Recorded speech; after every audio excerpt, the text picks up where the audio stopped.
Also the hotel where the polling station will be.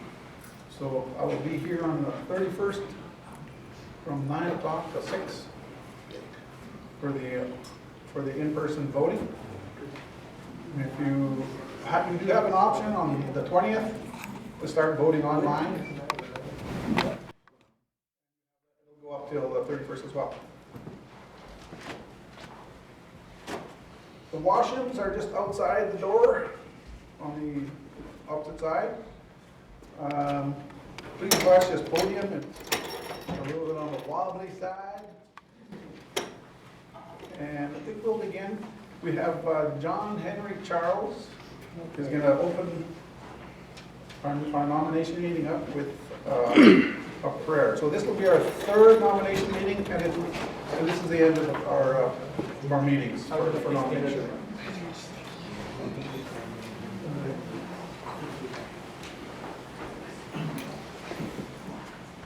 Thank you very much, John.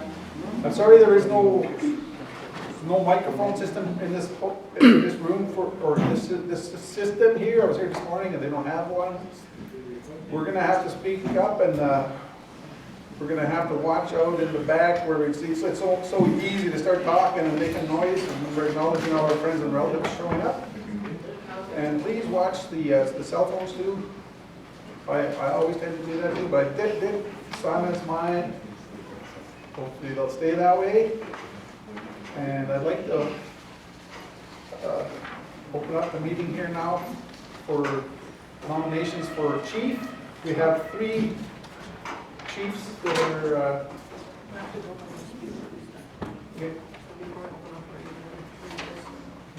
sure, yeah. Oh, sorry, yeah, I'm Ron Beatty, and this is our third night, I forgot to introduce myself. I'm Ron Beatty. I'm a deputy electoral officer. I'm Hallie Bird, and I'm another deputy electoral officer. I'm just going to read. Okay. So I hereby call this nomination meeting to order at 5:05, March 15th, 2023, in Prince Albert. And I'll read section 13.5 and 13.4 subsection 6. So 13.4 subsection 6, no elector shall nominate or second the nomination of more than one person.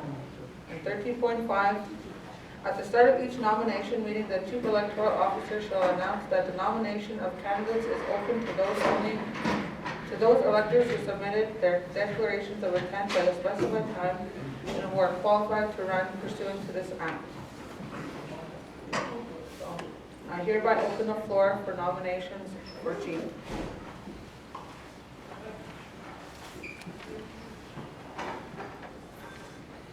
Okay, then, so we'll start off with the chiefs, and then we'll go on to the urban councillors after we close. We'll close it up for the nominations for chief candidates, and we'll carry on with the urban. There's four going for urban councillors, and we'll hear from them. And then thereafter, once again, as we have in all previous nights, there's people that were nominated in other sectors can also come up and present if they choose. And again, they don't need their nominator or seconder. But for the people for urban, they do tonight. So can I hear a nominator for chief? Can you see the timer then? Yeah. Hello everybody, I'm Warren Beatty, and I'd like to nominate Conrad Berg for chief candidate for Montreal Cree Nation. I'd like to thank you all for attending the nominations today. First, I'd like to acknowledge the elders, travelers, everybody who's traveled today. Thank you for coming. Also hope you have a safe trip and travels during the campaign for all the candidates here for chief and council. We're all here for one common goal, and that's to choose leadership that will ensure success, integrity, and accountability to Montreal Cree Nation. I nominate Conrad Berg for this exact reason. I'll give you a short biography of Chief Candidate Conrad Bird, beginning with his years of business experience in accounting, management, and governmental processes for the First Nations. Conrad Bird is presently, most recent history has been the band manager for Montreal for the last 4 years. He assisted in finding a lot of different funding agencies for many different projects throughout his 4 years there. I'll list a few of them. Some of them he assisted in finding funding for the new nurses station that Montreal was in a big deficit, and Conrad was there to assist the chief of council to help get the new nursing station that's going to be completed hopefully this fall. He assisted in getting multi-million-dollar debt that Montreal had back to an operating account so that Montreal was in good standing. So he assisted the leadership in that so that Montreal was actually able to get more funding or go for band loans, which was something that Montreal was lacking at that time. Yet through that, he showed commitment and dedication to be self-sufficient, to be able to find funds, to broker deals to help the First Nation. One of them is he assisted with the Gatiskinow to purchase land for the land-based training in Montreal, which the band had bought from our late band member, Harold Johnson. He's helped with the plans for the new lagoon, the public works heavy equipment, the youth center, the RCMP center that's coming up as well, and the women's shelter. A lot of this, Conrad has been instrumental in helping council succeed in these areas. Conrad is an educated man. He has a degree in business. He has many years of working experience with First Nations, and now he's going for his master's. And I'd like to congratulate him on that, on furthering your education. Grade 12 is, you need a grade 12 in everything nowadays, even to be gas driving. And the goal is not to stop there. The goal is to keep continuing your education, whether it's in through university degree studies, training programs, or diplomas, and especially our trades. We need more tradespeople. People will say we're one of the lowest per capita for electricians and plumbers, which is right. We have a lot of construction people, carpenters, but we need the welders, we need the electricians. And that's where Conrad can help assist Montreal in bringing in these programs, getting people into their first years. Chief Candidate Conrad will bring his experience and ability to lead our Cree Nation. We need a chief that will fight the battles for our nation, fight for our communities and prosper. When time comes to sign on dotted line, which we need for our leadership, Conrad will do this. He'll sign on dotted line to help our Cree Nation. He'll be there to lead our community into a next generation of leadership. He'll give the voice back to our people and involve us in all the programs, with the committees, with the band decisions. These are values that need to be restored, and I believe Conrad as chief we will become a stronger, united community, restoring trust and leadership and accountability in band membership. I believe Conrad will make sure community members are informed, we're updated frequently, and to rebuild the trust and leadership and rebuild relationships which will ensure Montreal Lake on a path to successful financial independence from government funding. The last few years have been tough for Montreal Lake, tough on urban members, tough on reserve and off reserve alike. Conrad will assist in uniting our people, using his experience and diligence to make sure all of us are cared for, make sure more of us are working. More of us are working and proud to be Montreal Lake Cree Nation members. Our youth, our women, and our elders must be involved, and I believe Conrad will do this for us. I believe this, our team believes this, and I ask you as voting members to believe this, and we truly vote for a stronger community. Vote for a united community, and most importantly, vote for Conrad Bird as your next chief of Montreal Lake on March 31st. Thank you again for your time, for the candidates to come out here and speak. It's a hard job to come up here, so anybody who puts their name forward, it takes a lot of guts to be up here. So I'd like to thank you all for putting your names forward for our community. I'd like to take this time now to thank the election committee. Many hard days ahead of you. It's going to be a wild race, and I wish everybody the best. It's now my great honor to introduce to you Montreal Lake Chief Candidate. Let's welcome up to the podium Mr. Conrad Bird. Thank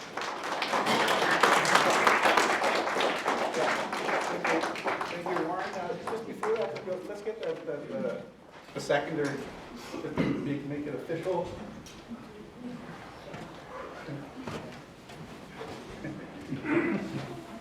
Hello, my name is Alan Conrad Mita. I'm the second in nomination for Conrad Whitford.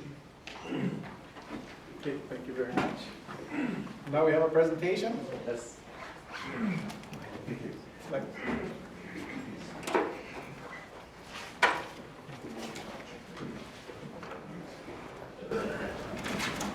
Well, first of all, I just want to thank the nominator and the seconder for the wonderful things that you said, and rather than standing up here and bragging about myself, I believe that's a good thing.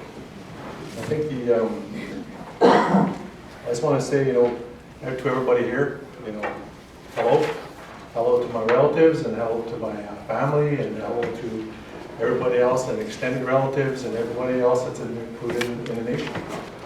And first of all, I just wanted to address the nation. I just want to make sure that everybody knows that, this is a job, and this is the position that we're here to lead, and we're here to help people out in every facet of their life. Each community is different. Montreal Lake is different, has different demands and different needs. Little Red's the same, and Urban's the same. So I'm humbly seeking your support to be your leader. I have been your band manager for 4 years now. We were challenged with a debt, and we have successfully come through it. As your chief leader, I ask to continue this journey of nation building. This includes each and every one of you. I pray for wisdom, discernment, and understanding for the benefit of the nation. Yes, we are challenged with many issues and circumstances. I will be your voice with your support. We need to bring our elders home. We need to bring our kids home. Our kids are in foster care. And kids are in home that are not around us. We need to help and support relatives that are battling addictions. We need to explore other ways to house our relatives. And we need to provide work, job experience, ownership of businesses. And also at the same time too, we also need to explore different avenues of food security. We need to be self-sufficient. And also self-sustainment. We are challenged with all these. And some will say, how can we accomplish it in 4 years? Probably some might say, it cannot be done. Probably some will just say, we heard it before. But it is our vision to help and support our relatives by attending, extending our hands out to them and asking, I can help. You help me help you.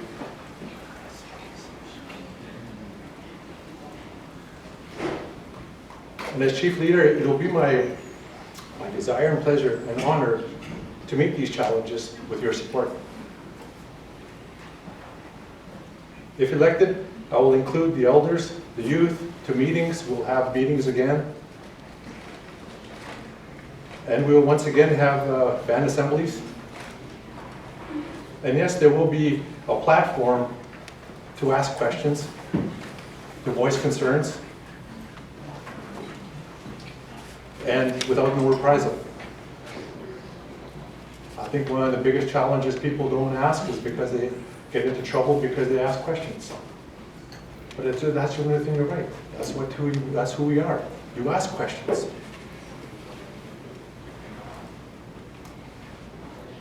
But what I do ask, if you do come up, have an open mind and be available to help and find solutions. I think that's one of the key areas. It's good to ask questions, but it's also good to help in finding solutions.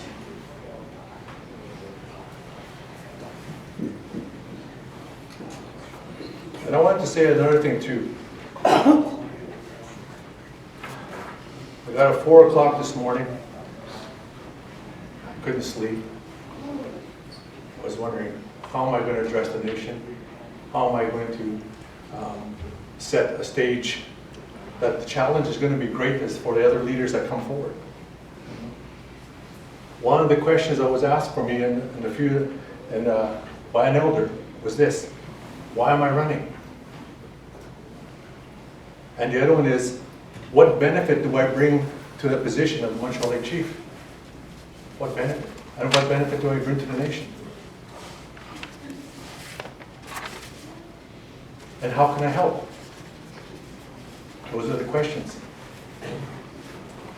And at the end of the day, the other question is, if you were here before in my position or being a chief, the question would be is to ask them, what have you accomplished? What have you done? What have you brought to the nation? That's what you need to ask. It's critical. That will determine what we do in the future. I am running because, like many of you, we're always talking about mistakes, challenges. We need different choices. We need different opportunities. I'm also very tired of petty politics. I don't know if you guys are too, but I am. And my style of leadership is task and result oriented. I include and I involve people, and I inform them, and I include them. Because in order to make a good decision, you have to be informed. And that's the key thing. And I think that's one of the things that as a nation, we've never been informed about things, but we're up here promising, we're up here telling you what we can do and what we haven't done. And that's the tip of our tongue. What hasn't been done.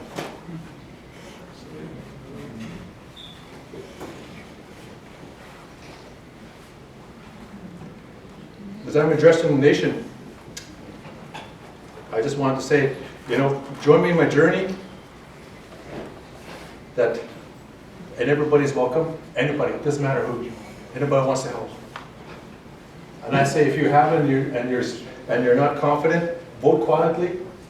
But if you are confident, vote loudly. Because this is just not about you, and it's not about I, but it is about the nation. Going forward, that's what we need to do. Yes, we came out of a debt. Yes, we came out of everything. But at the end of the day, we need to decide, do we want to go further? Do we want to take things a little bit further without having to worry and turn around as a creditor is going to take our money?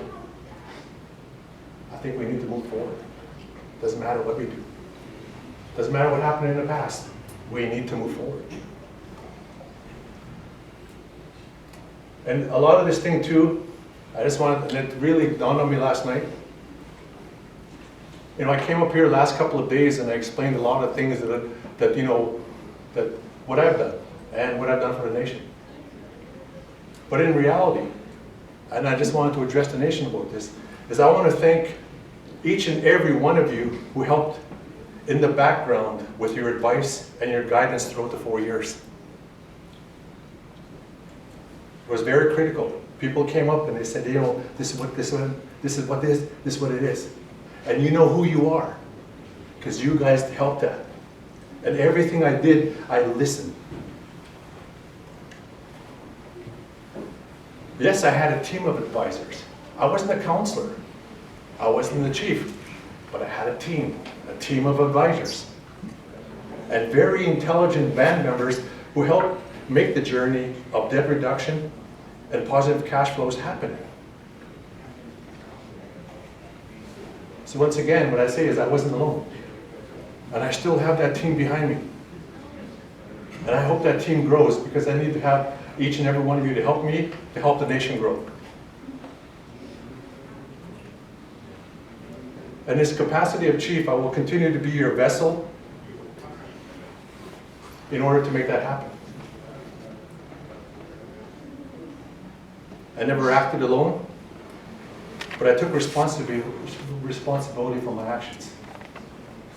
There's 3 things in finance that has to happen: transparency, accountability, responsibility.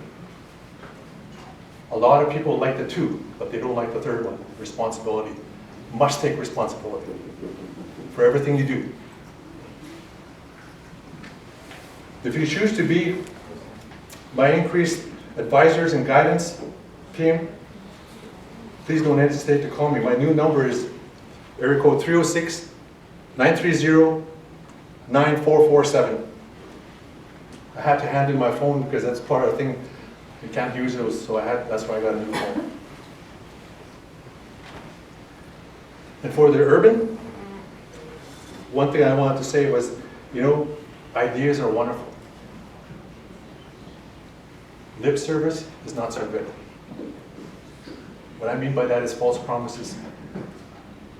That's what I mean by lip service. Participation is gold. That's what I ask with this part here is participation. And you will make anything possible. You'll make this happen, regardless of what you do.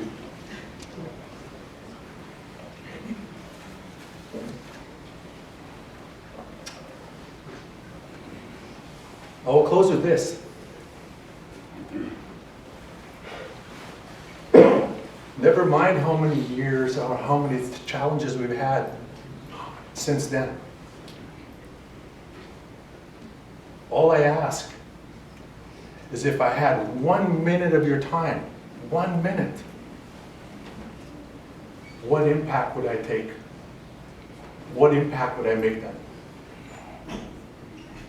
And that's the same thing when I'm reiterating the last, what I introduced there. Why am I running? I'm running for those same reasons because I want to make sure that my generation, the next generation, and what our forefathers did for us, and I said that in little red.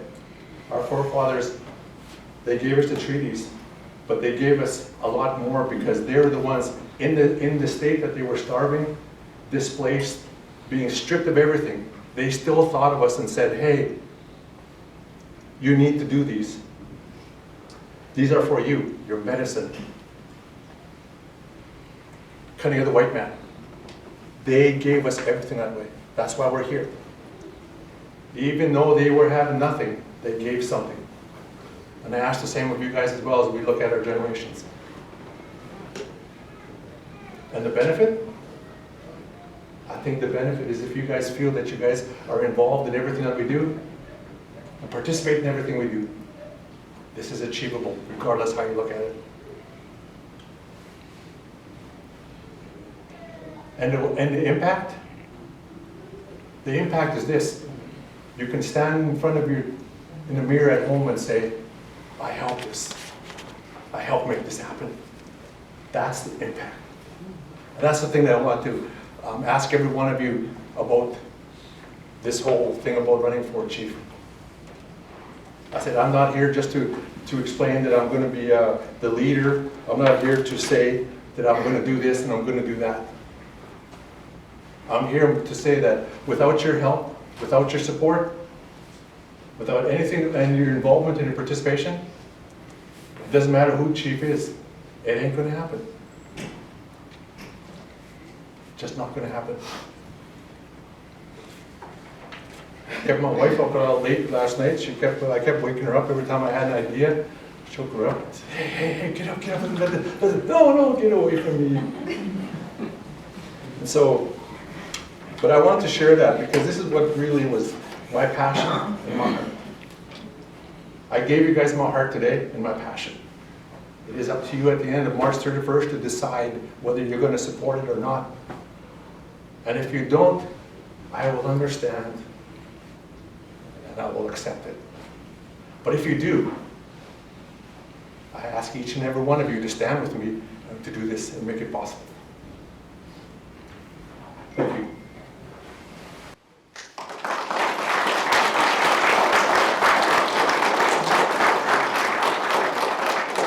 Thank you, Conrad. Okay, can I get the nominator for another candidate in Northern?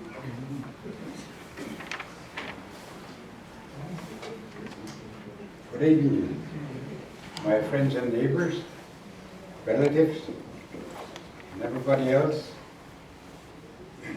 those that don't know me, my name is Norman Ross. I'm from Montreal Lake. Customerman Stegato. But I'm here to nominate Edward Henderson from New Red as candidate for chief. Squally, what I've gotten bata, and mother to give me a scour. You know, but that's a teacher of credits. He got great talk girls I had. Gone the last 3 years, he's die every day. Great talk you are, yeah. I mean, that's what we that's most. I mean, in a number of Namitaga, can you go ahead? Kati, Piru Magano, Nakataska, Piru Magano, I had to skid him out. I think you all know him. Today we must now make a speech. You will see that. David Kakuchimua, Takutina, Nagiti, Dion, Dinta. Well, you have my appetite title.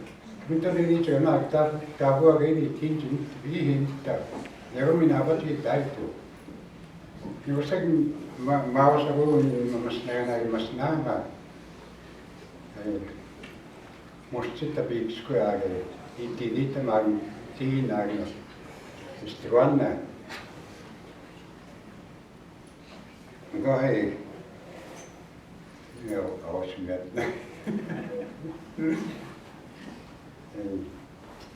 We say, give people to Maggie, Pure Magan with Edward. Kati care a stiro Kagi Matita, mother of the boy, the certain or I achieve.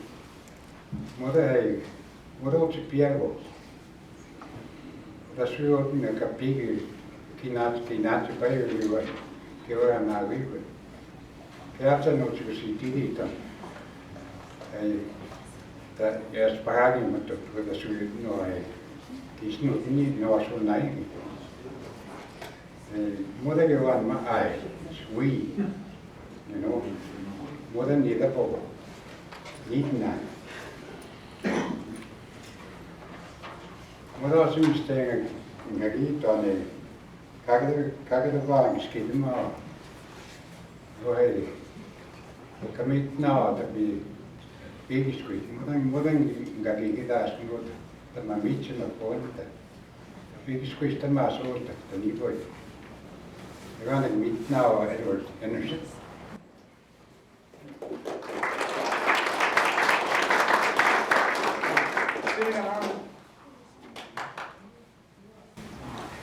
Candidate Henderson, did you bring your secretary? Okay.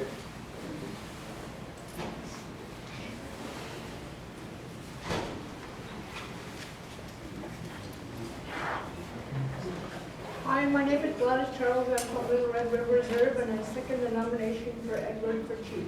Thank you. All right, thank you. All right, Ed Henderson can do his presentation. Yeah, no, tiene nasca mamo tama, God, John, you're going to Mr. Magla.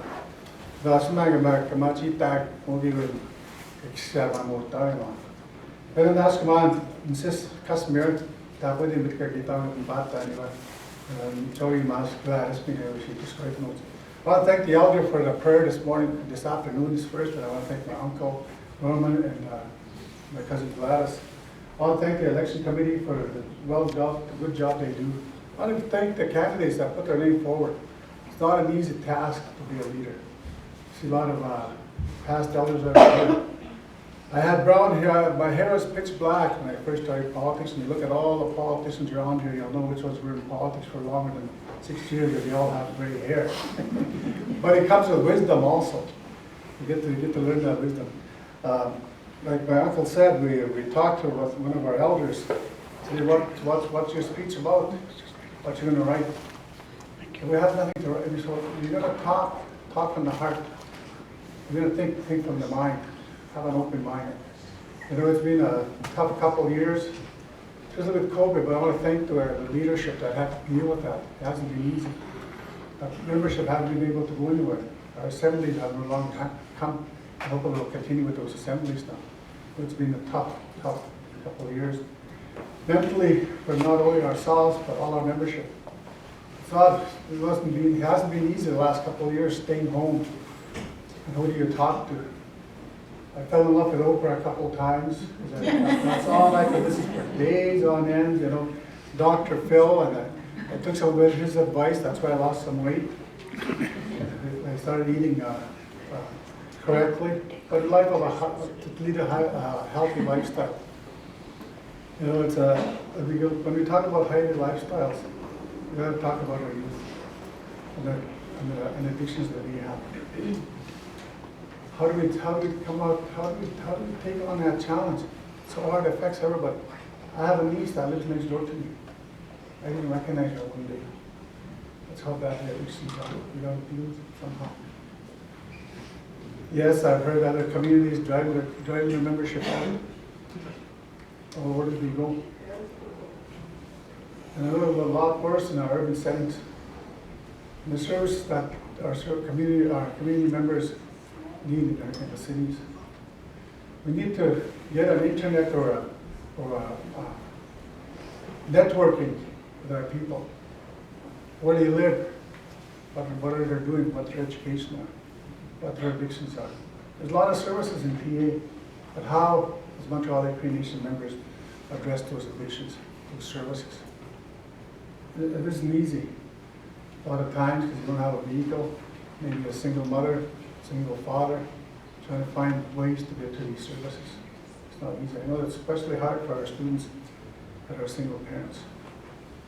But if you say kudos to those single parents that make it every day, make it work. I grew up with a single mother. I'm surprised how my mother was able to bring stuff together too. A lot of our people go missing in our communities, not only our First Nations, but other First Nations. There's a lot of unsolved mysteries, a lot of unsolved missing people within the cities of PA, all the cities across Canada. They're all missing loved ones. And how do we enforce that? How do we get our people involved? How do we bring our people home? I know a lot of our young people, older people have gone through the residential system. And you look at the report, it started out at 215 people before in one residential school. And that number's gone higher. How do we make those churches, those governments accountable for that? I know it's been tough on our urban members. People haven't addressed it, but how do we help our members? We've got two. I don't know if we want us to address it, but we're going to have to address it. We got 2 urban councillors now. Hopefully that helps our community members a lot better. Get that service to have access to his leadership. I remember when I was chief, during my term, I had everybody's phone number. You go from east side to the west side. We need to have that networking system again. Try to address the issues that they have.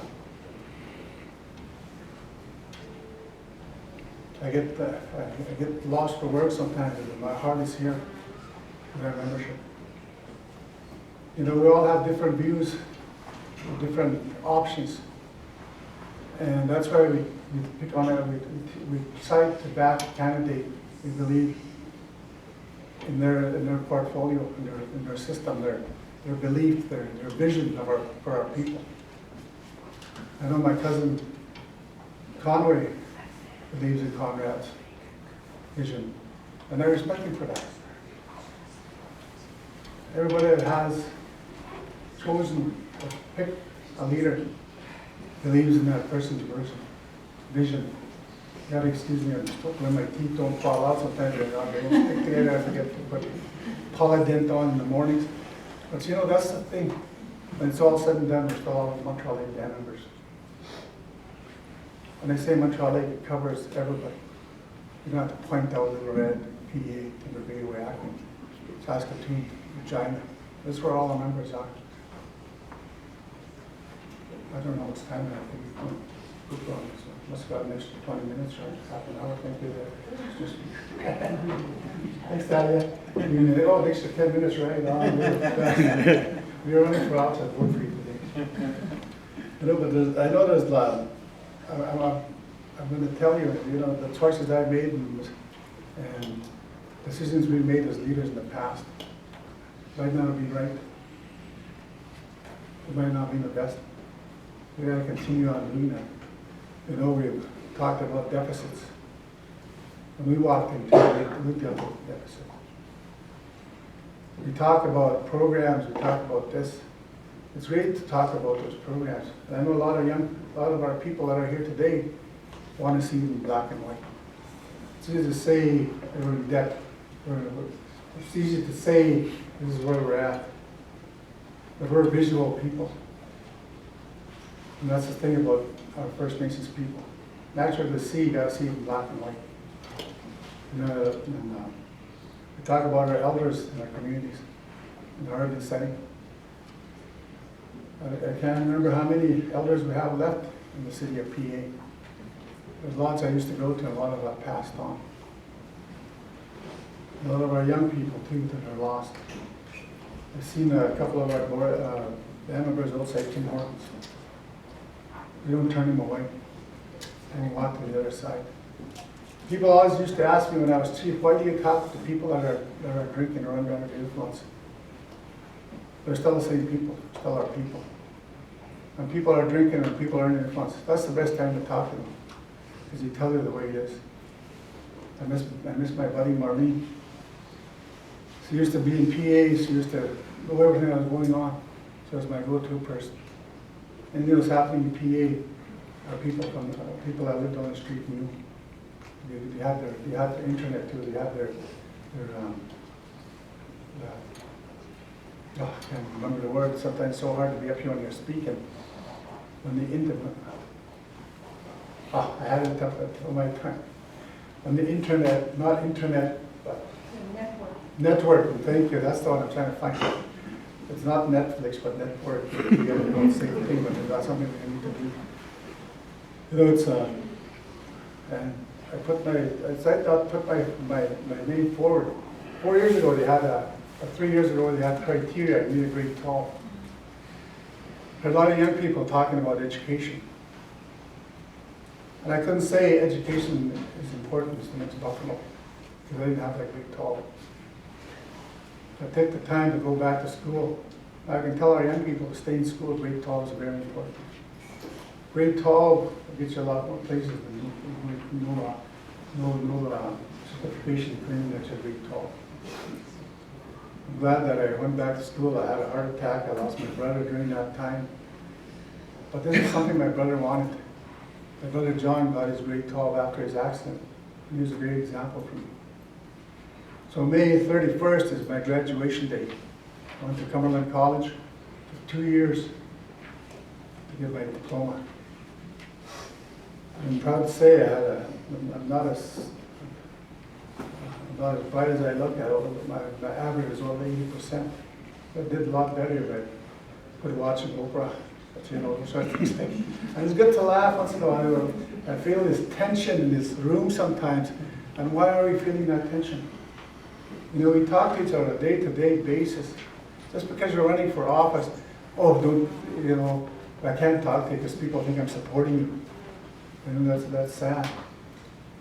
And when we all come together, and it's all said and done, like Conrad said, if you believe in somebody, openly support them.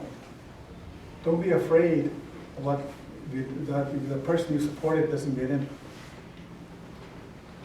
Don't backlash. And I hope that our people that are listening out there, I know we're going streaming live. I wish there was a lot more people here. I remember years ago in our 5-6 years ago when our community halls used to be packed, used to be full. And people are asking, well, who's running? And I go nominate. I said, no, that's already predetermined. You have to have certain criteria. You got till I think it was March 2nd to put everything in. I remember the days when we used to go to the hall in Little Red, even Montreal, not knowing who was running. The excitement was there. Who was going to nominate who? You know, that, I think that's something we've taken away from our membership. We had great leaders in the past that might not have the education, but our people knew the character of that person, that's why they elected them.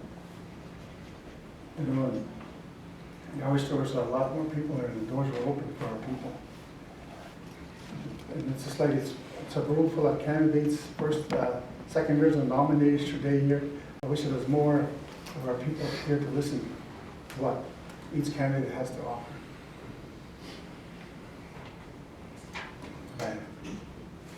They've been out in cold in the last couple of weeks, and I'm trying to ask the girls in the back there, they had any tissue, and he said, well, if the snot comes out, you do what you used to do, is like, look at this. Or use your sleeve. You know, and I want to thank all the candidates that put their names forward, and everybody that believes in them and supporting them. And congratulate Conrad and his nominators and his seconders putting his name forward. Sister Joyce also, second term. It's not that people are rejecting people. It's people that want different views, different vision. Never take it personal. I've won, I've lost elections. I've never taken it personal. Because the day after, we're still Montreal Lake members. We're still family. That's something we can never forget. But then ask them when I know it's league. The Scott Tago. And say, Tagi Tagnis and Totag. It's forgotten though. Can you do that? Can you do that? You guys may have Mamo up here. I put time what's got done there, so we going. She got Kavell in doing. I'm meeting the sky, what I can show in doing. And I'm glad we have a Cree cultural program that bring that language back to our people. I also believe if we ever lose our language, we are truly lost as a First Nation. I want to thank each and everybody for being here today. And it's up to you as individuals. At the end of the day, everybody here has one vote. And that's the decision of what you believe in, to be their leader. And I want to thank, again, my nominator and my secretary for having the confidence in me. But I pray for safe journeys, clean campaign to all our candidates. You know, we can run our candidates by putting each other down, giving each other praise. But again, I humbly ask on March 31st for your X beside my name. Between March 20th and 31st, you can do it online. Those are things that have changed within our system. Remember going to the polling station, where everybody has their choice, has their voice. And I know that I wanted to do this for Bert. Bert said, if you don't do this, don't talk to me. And so you guys probably see these things that make Montreal Lake great again. So that's for you, Bert. He sent me that.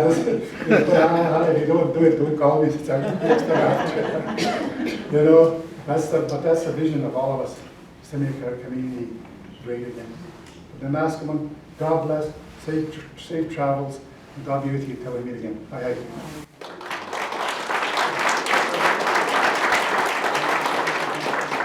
Thank you very much to candidate Ed Henderson.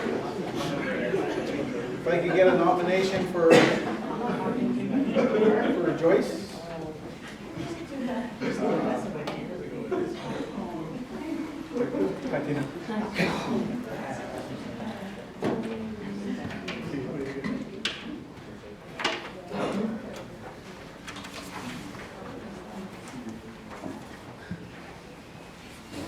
Good evening, everyone. My name is Tina Nelson. I'm here to nominate to re-elect Joyce McCall for Chief of Montreal Lake.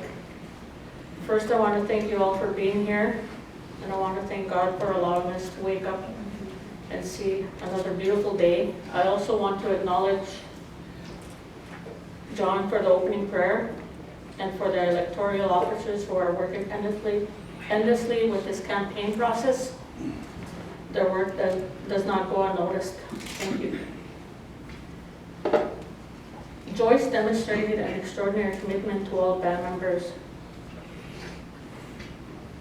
She quickly discerns their individual needs and has moved efficiently to provide key information, recommendations, direction from her former colleagues as well. Joyce is helpful, caring, resourceful, and happy to offer service no matter the task. Her quick wit, attention to detail, and loyalty is what makes her a good candidate for re-election for Chief of Montreal Cree Nation. There is no perfect candidate, no perfect chief, but her ability to learn and grow, we find in that kind of humility and maturity that so many of us yearn for right now. Because Joyce has served this nation for almost 3 years without ever losing sight of who she is, but more than that, she has never lost who she is.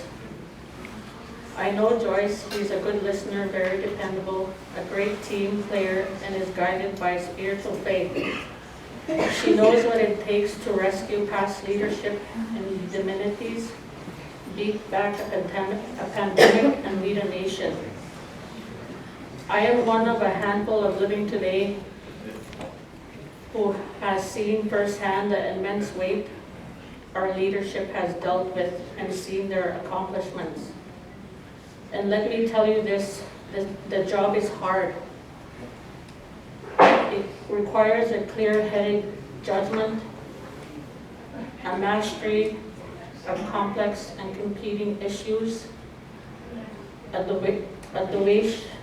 devotion to facts and history, a moral compass, an ability to listen, and an abiding belief that each and every one of our band members have meaning and worth. Empathy, that's something I've been thinking a lot about lately. The ability to walk in someone else's shoes, the recognition that someone else's experience has value too. Most of us practice this without a second thought. If we see someone suffering or struggling, we don't stand in judgment. It is not a hard concept to grasp. It's what we need to teach our children, our future leaders. As you can see, the future depends on our ability to work together. Empathy, cooperation, and teamwork will get us far. As a team, we can achieve great things together. On March 31st, 2023, vote to re-elect Joyce McLeod for Chief. Her skills, knowledge, willingness to help others, and dedication to our communities makes her an exceptional nominee for Chief Incumbent of Montreal Cree Nation. I assure you, she will work hard on your behalf. She will lead with your best interest in mind and welcome all your ideas to make Montreal transcend better than before. Thank you all for listening.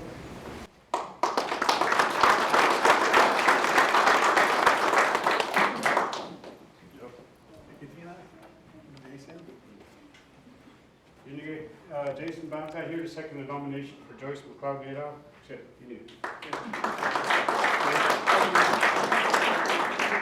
have a candidate for Chief Joyce.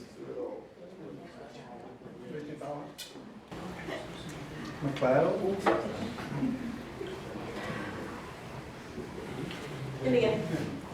First of all, not in the last moment to you know, there's a lot of us that are there's a lot of our people. I also want to acknowledge John Henry Charles. For the prayers, just so we can start off in a good way. And also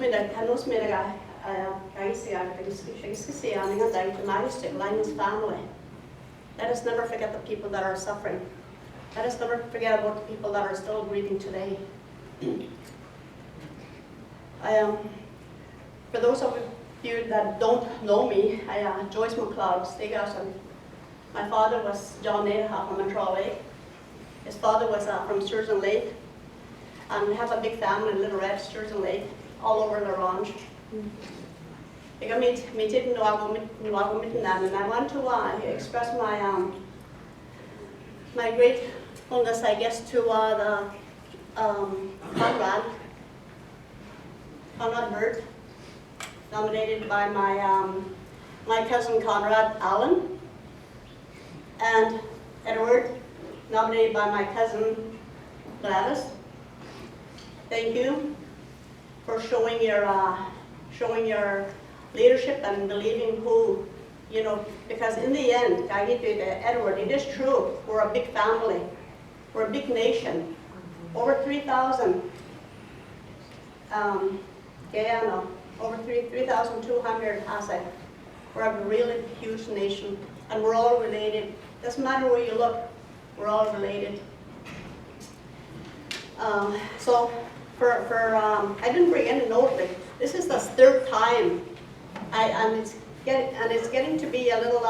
So I just brought my pamphlet here. Yesterday I came into a little notebook at $1.50, but today I have a little pamphlet. I have a wealth of experience. As an educator, I have taught for 39 years in the province of Alberta, Saskatchewan, and BC, Northwest Territories. So from when I teach in those communities, you know what leadership is all about. I pick up ideas and I continue. Because we all, in First Nations people, we all have different ways, different languages, different cultures, but we also we're all human. I have 2 degrees. I have my B.Ed. I also have my Arts and Sciences, and that's why my family and the council that I work with, I make sure that that we work together. I make sure everybody's educated, because in today's world, when you talk about the proposals, when you talk about proposal writing, when you talk about the amendments, you have to be able to know what's on those proposals. When you talk about the treaties, you have to understand what the inherent rights are. You have to understand what our rights are as First Nations people. So I'll say the Saskatchewan governments,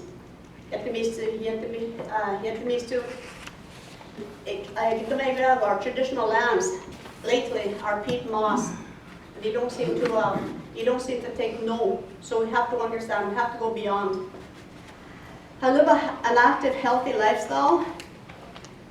I am my mother, grandmother. I have to live an active, healthy lifestyle.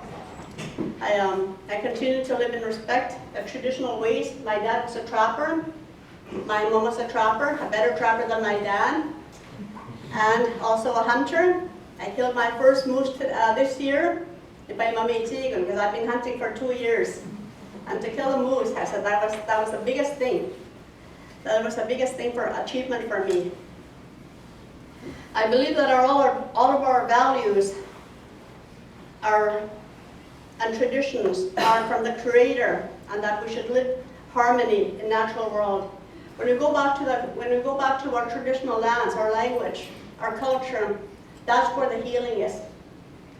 The previous chiefs that do it, I said, there's a lot of meth, there's a lot of addictions, and the reason for that is because our people are hurting. They're hurting. That's why they're drinking. They're hurting because we have to find. We've opened our detox, but we've opened our detox, and we also have a place in Montreal. But let us go back to our traditional ways. Let's go back to our sweats, our ceremonies. That's where the answer is. Because when you feel good about yourself, when you feel good about your spirit, then you live a good life. We're only in this world in a short time. One day you see somebody, the next day you don't see them. And we know that. So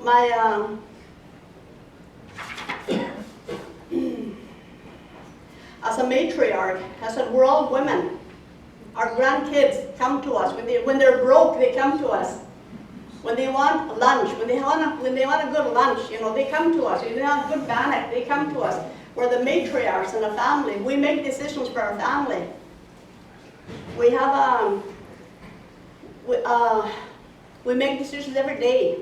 Kita no matriarchs that run our families.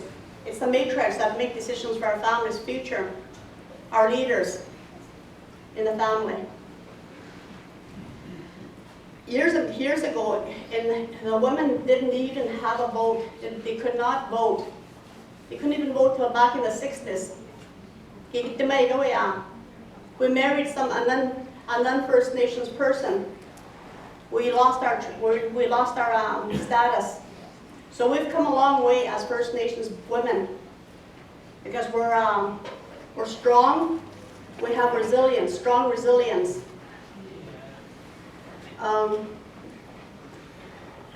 In terms of the vision, now I said because of the pandemic, we're only here for 2.5 years. And it seemed very short because all through that time we were rushed. But at the same time, we worked hard. My team worked very hard. And then we were rushed. At the same time, we accomplished a lot of stuff. We accomplished because we carried this torch that our past leaders left to us. There's a lot of leaders here, the past leaders of that Puagase. We acknowledge you. We acknowledge the ones that have passed on. We acknowledge the ones that that were here on this Mother Earth for years. And so when we talk about the visions, we talk about those. This year alone, I said we got to sign on a dotted line in Bill. We got to sign 3 claims. We sent 3 BCRs, and that's for cows and plows. And that was for a timberland claim. And that was for the cows and plows, the timberland claim, and there's also another one. We also have a water claim. And the only one that we haven't really worked with was the Timber Bay. We're still working on that.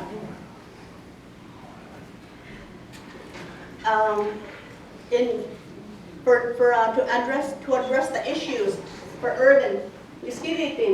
I have family that live in the city. I have family that went to school. I have family that left the reserve just so that their kids can come to the city school here because we didn't have sports at the reserve at the time.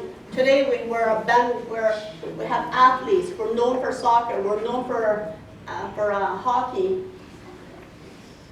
We have families that left from Montreal Lake because they needed a home, only to come back.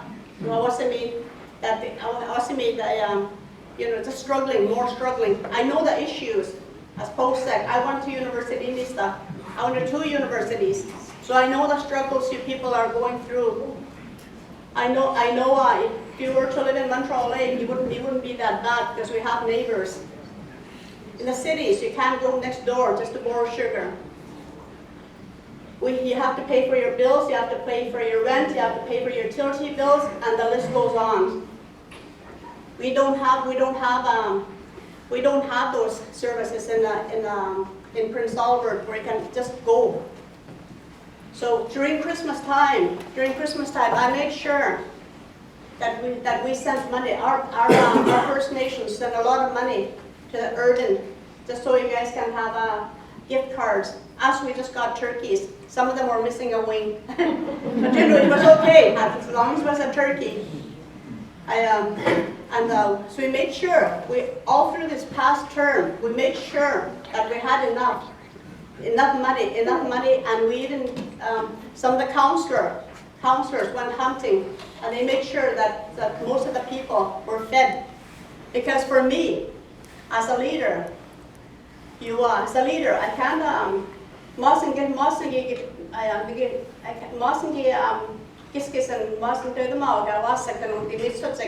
because that's where the heart is. I feel for the kids. I love the kids, and I love the children. And that's where I would never allow a child to go hungry.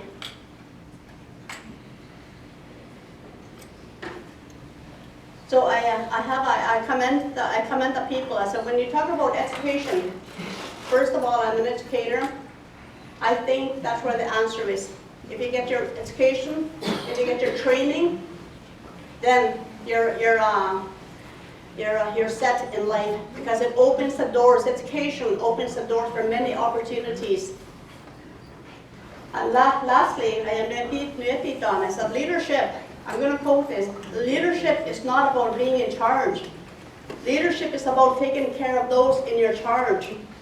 We take care of those, all the members. We take care of the people in Montreal Lake. We take care of the people in Little Red and also urban, because you matter. That's what it's all about. The elders matter. The children matter. Everybody matters. And that's it. And we on the West Flat.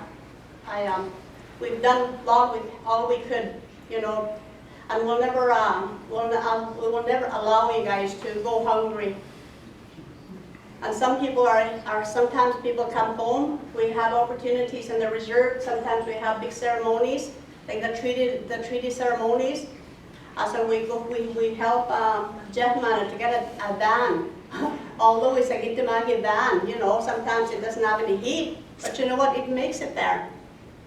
Sometimes we have suffering from drivers. But you know what, if I can give you guys something, I said, if there's an opportunity, your education is a treaty right, take advantage of it. If you have an opportunity to go to SIIT, if you have an opportunity to go to university, take it. Because that's the only way you're going to survive. The Plains Indians always tell us, you know, it's a buffalo, Dugmana. That's the buffalo. Without the buffalo, Plains Indians, you starve to death. Today, you guys have that opportunity. You don't have to pay for your education. And there's a lot of opportunities in the city. Take them. I encourage you to take them. When I talk about teamwork, I don't mean only my team. You know, you're all leaders. In my eyes, you're all leaders. You're all leaders at home in your communities. You don't have to be the chief to be able to make a difference in the community. You don't have to be the chief to change the weather. Just kidding. You don't have to be the change, because you know, every time I said we have this, I am on pizza going down. I said, oh, it's muddy outside. Where's the muddy checks?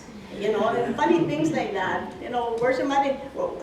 How come it's hot outside? You know, where's the checks for that? You know, people, it's been very challenging. You know, during the pandemic.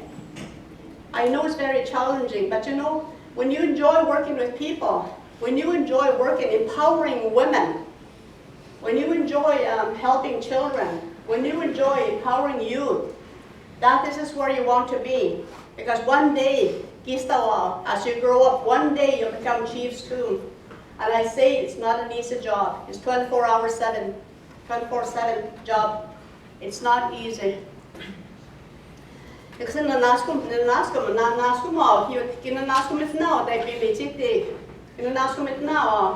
for coming here, for taking the time to be here.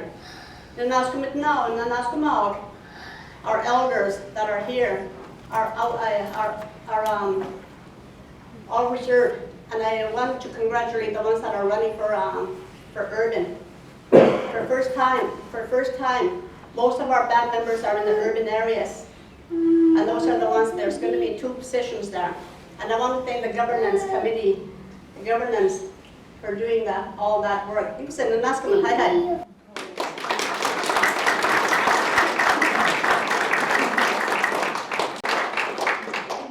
Hi. So now, I hereby open the floor for nominations for councillor.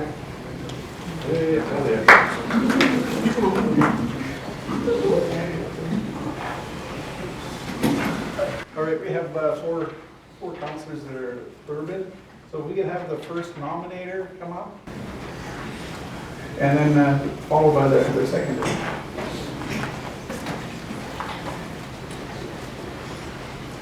Hi, my name is Dana Ross, and I nominate Liza Bird for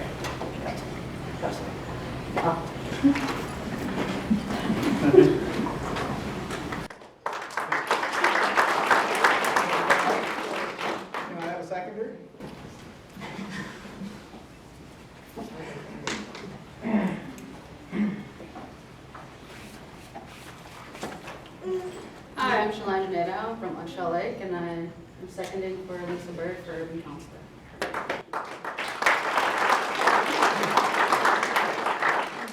Thank you very much. Lisa, now you can come up and do your presentation. You've got 15 minutes to put on a presentation.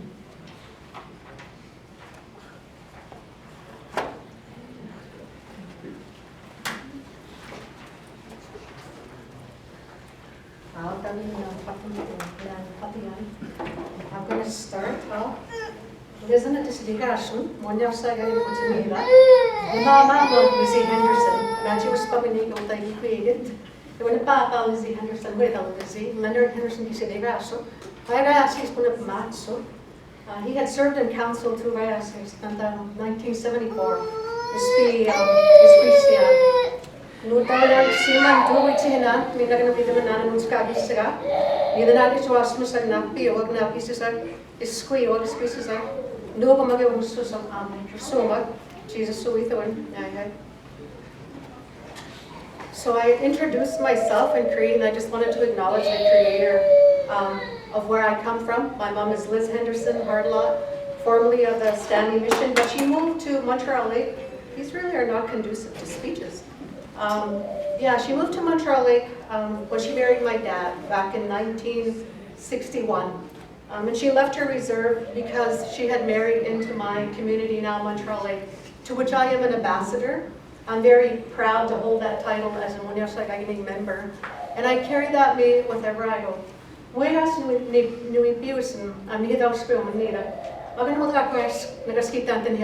am not ashamed of who I am as an Indigenous woman. And I try really hard to speak my language. So I might accidentally swear at times, forgive me. But yeah, so I was born on the south end of Montreal Lake. It's called sort of south end of the lake in Cree. I was delivered by 3 midwives, and acknowledging the chief's speeches as well. Thank you. We are a free country. We are a free nation. And we really need to exercise that. And I was acknowledging my birthplace because I only learned that when I left the reserve when I went to university. So I did grow up in Montreal Lake. I spent my grade K to 12 there. Had an amazing experience, and because of my opportunity to teach, it was because of teachers. People from German, people from Scottish, and those are some of the people that have made an impact. These people really loved who we were as teachers, and they lived there. The first thing I want to think about is education, because I look through it through an Ishishwa as a teacher. And I think that our job is to educate and to lead by example. I don't claim perfection.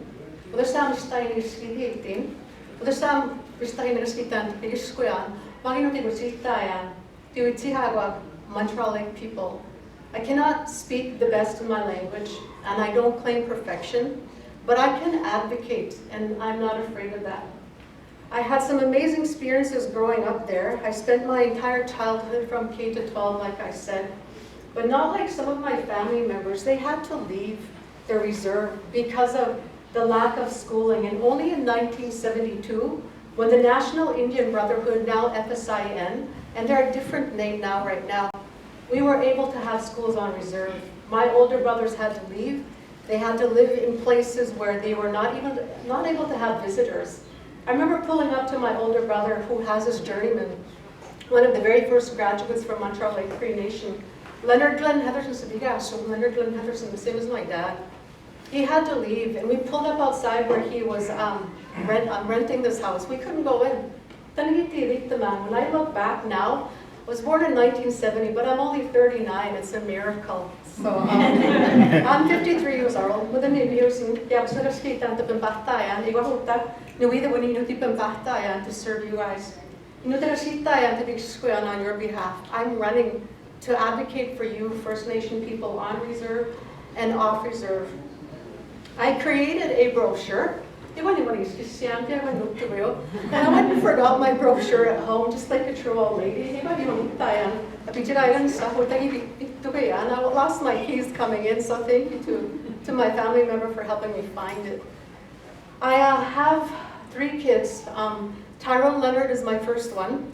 He's 36. He was to negos locas tipo na matzo with a yakos. Oti poni aski. His heart just burst. I had a son named Lucas who was 16, and he went into cardiac arrest as a result of drinking a Red Bull. Health is a very important thing, and addictions begin early. My son was not addicted, but he was a high school student in grade 11, 16 years old, going to work 8 hours as soon as he was done, 8:30 to 9. He was a brilliant kid. Quite speaking, 6'3". He went to skate that the guitar, so he was very musical. And they was in a Lucas. He was to knit dance Janetta. He put up I had a girl named Janetta, and she was 24. I spent in 2020 with like and we joke in my family where, of course, she had to do that because she was so dramatic, but it was so sad. And on that day, she was the first death in our community, and we could only invite 10. That was the first and the worst because we're a collective people. When the government came, they separated us, and I'll get into that later. I am a teacher by trade. So back to speaking about just where I am in my family, that's my daughter. My late daughter, who's now in the spirit world, whom I believe I will see again. Nusimag, I have 7 Nusimag. I have enough grandsons to have a hockey team. I have Savea, I have Savea, she's 15. I got still Liam, I got Jackson, I got still Tanner, Coden, I got Theo, some study. A lot of grandkids, but I'm really thankful for my family and my grandkids because the youth really are our education. They are our leaders. And if we don't show them by example, by going to school and waking up day and night and showing up no matter what we feel like, we're going to have a really weak nation. And I just want to share a story about my mom, and I want to get into my vision. I have 7 minutes. I'm a teacher, so I'm timing myself. I'm currently teaching at the Mstoasis Nihio, the school, Mstoasis First Nation. They're a First Nation that really advocates for their youth. They have they have a chief and council, and they go above and beyond to make sure that chief and council, and this is the first time they're going to start including them in their assemblies like this because they are our leaders. They do dance and they sing powwow. I didn't grow up that way, but I'm not opposed to that. They made drums. Our community, I'm not promoting that they do that, but who are we? Who are we as a First Nation people? Those people, they have their society, they're part of Treaty 6, and I feel very welcome. It wasn't without a lot of decision coming here to speak. I thought long and hard about it. It wasn't just something I thought I'm going to put my name in. It's not being public or famous or being, what's the word, popular. It's about being a voice. And so when I started my school and I decided to go back to school when I was 34, I had graduated when I was 21, but then I raised my kids for 10 years. I have no regrets. We now see a system falling out where our little children sometimes don't have those kukums or those mushrooms to model the importance of school. My mom, respectfully, was not allowed to go past grade 6 because of the residential school. Mark my words, to this day, until the good Lord takes me home, she was there every morning. 3 square meals a day. We lived right down by the lake. Again, just raised and delivered by the late Mariah Roberts, Rima Valentine, Nora Bird Henderson, the late ancestor of Ben Bird, who I believe was one of the chiefs. And that's who we are as First Nation. We identify with where we come from. Little Red Henderson, my dad's connected to people there as well. I want to acknowledge our band members who are on reserve right now and the areas that they live in. I wanted to just share that how we are divided and conquered, and that's not my goal. My heart is to be open and transparent. My brochure visionary is transparent. It's also going to be trust, definitely treaties. There's one more word, but those 3 things, so treaties, trust, transparency. My heart is to see an Elders Council Ethics Committee where we answer to them should the Lord see fit that I get in. I have to acknowledge that He's going to see who gets in and who doesn't get in. With all my heart, I believe He sets up councils and He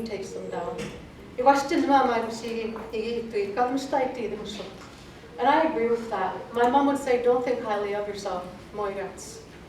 When you lose children, you start to realize what your grounding is. And it's in my spirit. When we look at the medicine wheel, the physical, spiritual, emotional, mental, that covers everything. Our education, our post-secondary, our child welfare, our housing, our food sovereignty.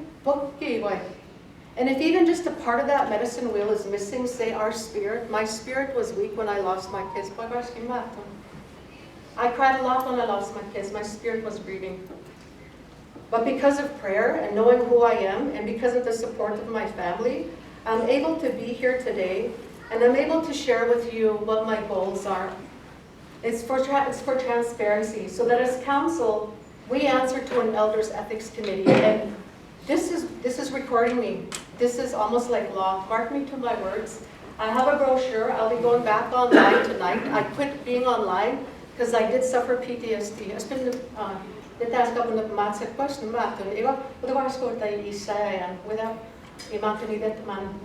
So when my daughter had passed, I thought it was going to break me, and it almost did. I would be laying on the floor in a fetal position, but my mom taught me, you don't ever give up. Because back in 1977, he died because of addictions. He had cancer, and I saw my mom at her worst, and she got up. She never, even if she had struggles with her mind and no disregard, she was the elder. She was up, she showed up. We need to show up for our kids, and I'm going to show up for you guys if you elect me. I would like an urban office. I would like for you guys to come and visit, but I don't know where that is. I don't even know the funding. There are so many things here that I wanted to share, but I'll keep going. When I take a look at treaties, that's my passion. I'm pursuing this. When you think about the legal treaties, where are our hunting and our fishing rights? All we have to do is take a look at what's happened to Colton Bushi. All we have to take a look at is what's happened in Alberta with Mauer. And I happen to know, I'm going to acknowledge her, Pauline Mauer's brother. He was out hunting with his son on farmer's land. They were murdered because they were practicing their rights. The provinces Alberta and Saskatchewan now have that right to create their laws, and legislation shows that. I'm sitting at the back because I'm not so brilliant. I have to write stuff to remember. I can read. I have my B.Ed. I went for my Master's of Educational Administration. I was an administrator for 3 years, and I served my community. And God is my judge. My spirit is as you see today. I did not yell at the kids or the parents, whoever came in. There were times they sat with me in the office, and all they needed was a listening ear. One lady sat with me for 3 hours. 2018, we were on our way down south. That's Lake Sandra. So we were in the States in Navajo territory, and my daughter says to me, Mom, Sandra passed away. We know everybody, we're all connected. And I sat with her and I visited her. Who's going to advocate for our students, those that have no education? We need to be there. We need to fight for our treaties, because the Medicine Chest Treaty 6 is the only territory. The right to hunt and fish, like I said, I have the documents here. I have done hand. As a teacher, I'm researching every day. And I'm finding out that we're not alone as a Montreal Lake Cree Nation. We have other nations around us that have the same plight, the same situation. How can we teamwork and network with those other nations? $126 billion, acclaimed through the Ontario treaties. Yes, they're the Huron and the Robinson treaties. This article, Doug Hetton, this is actually just recently. This is from February 11th, 2023.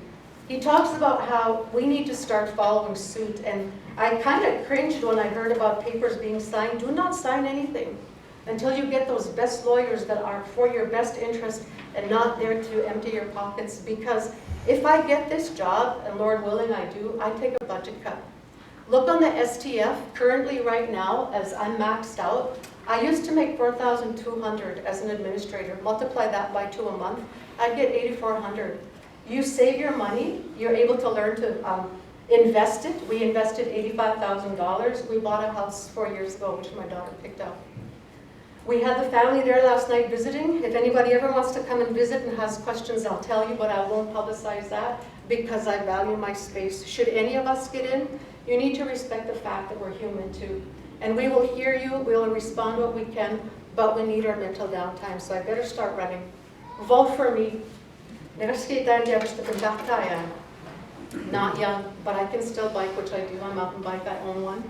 I have a treadmill. I sometimes think I'm at the beach where I used to run. I appreciate your vote.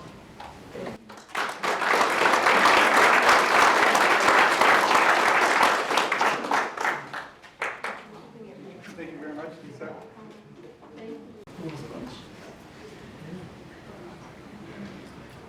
Floor is open for the nominator of another urban councillor candidate.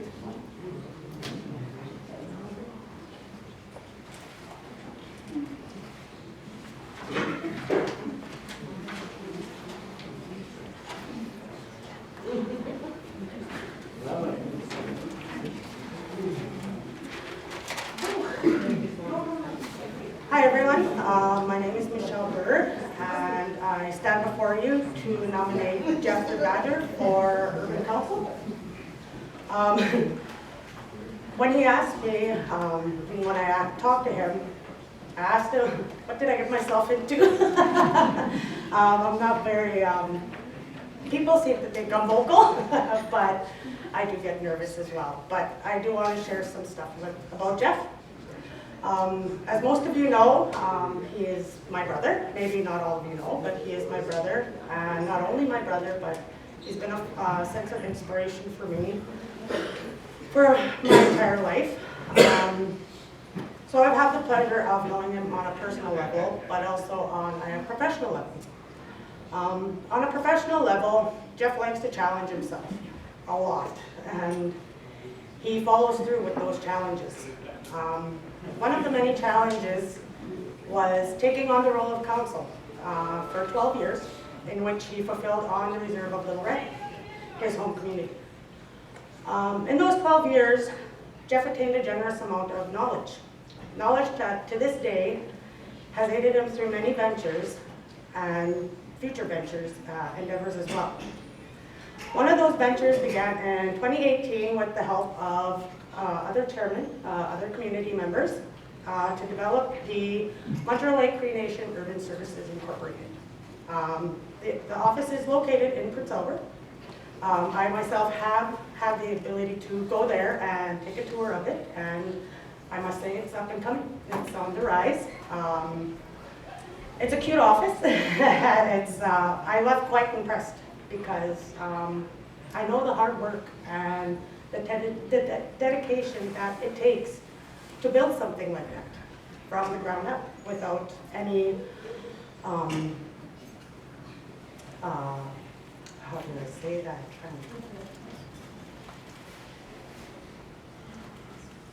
Well, we all know that, but it's one of the reasons why I've had a great inspiration of Jeff, because he's had the, now I'm climbing up now. But he's taken on that ability to develop the foundation for the Montreal Lake Cree Nation Urban Services, along with chairman and a board of directors. But it's something that he would like to attain, to continue working on, to develop a foundation that works towards a contribution agreement for the urban services, so that we all, as urban, I became urban after maybe about 4 years now, but as urban, we all need a place to go. Everybody needs a place to go. And Jeff has always been open and generous and kind in that area, which is why I would like to take this day to nominate Jeff for Urban Council. Thank you.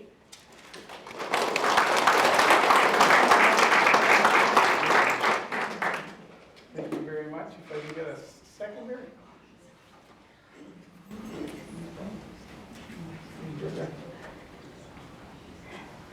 My name is Gloria Nutella. I'm here to be seconder for Jeff Beck for Urban Council. Thank you.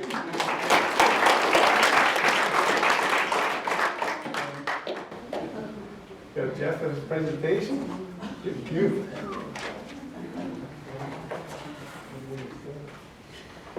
All right, good evening, everyone. For those that don't know me, my name is Jeff Badger. I've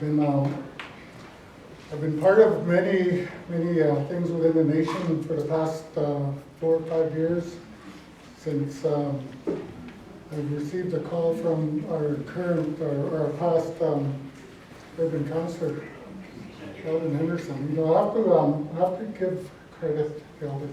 But first, before I go there, I would like to thank the nominator and seconder. I want to thank John for the opening prayer. I want to thank Ron Talia for the hard work that you've been doing.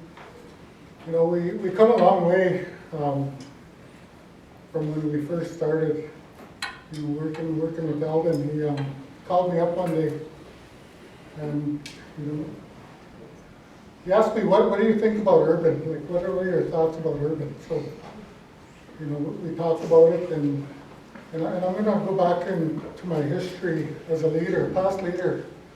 While I was working alongside Richie Bird, I asked him, what were your guys' intentions about the urban council? What were the plans? What were the long-term plans? What was the vision? And he kind of shrugged his shoulders. He said, you know, there's a lot of funding out there that urban can get if they were to set up shop properly. So, you know, he said, so there's a lot of funding out there. So, you know, we kind of joked around about, you know, some of the things about how they did it, and he was kind of clueless as to, you know, the direction they were going to go with it, but he knew that there was a lot of funding for urban. So, you know, I passed that information over to the urban councillor at the time, and we talked about it. I said, what are your thoughts about incorporating? So we talked about that, and we did it. Today we have an urban office. Proud to say that I'm a part of establishing MLC and Urban Services Inc. We have an urban office that we didn't have when we first started. There was one previously, but not to the level that we're at. And you know, as far as moving forward, what is the vision? What is our future goals? I can't promise you that I'm gonna be successful in making this happen. We gotta do it. Not I. We, just collectively. Collectively, Montreal Lake Cree Nation as a whole, although we're urban councils,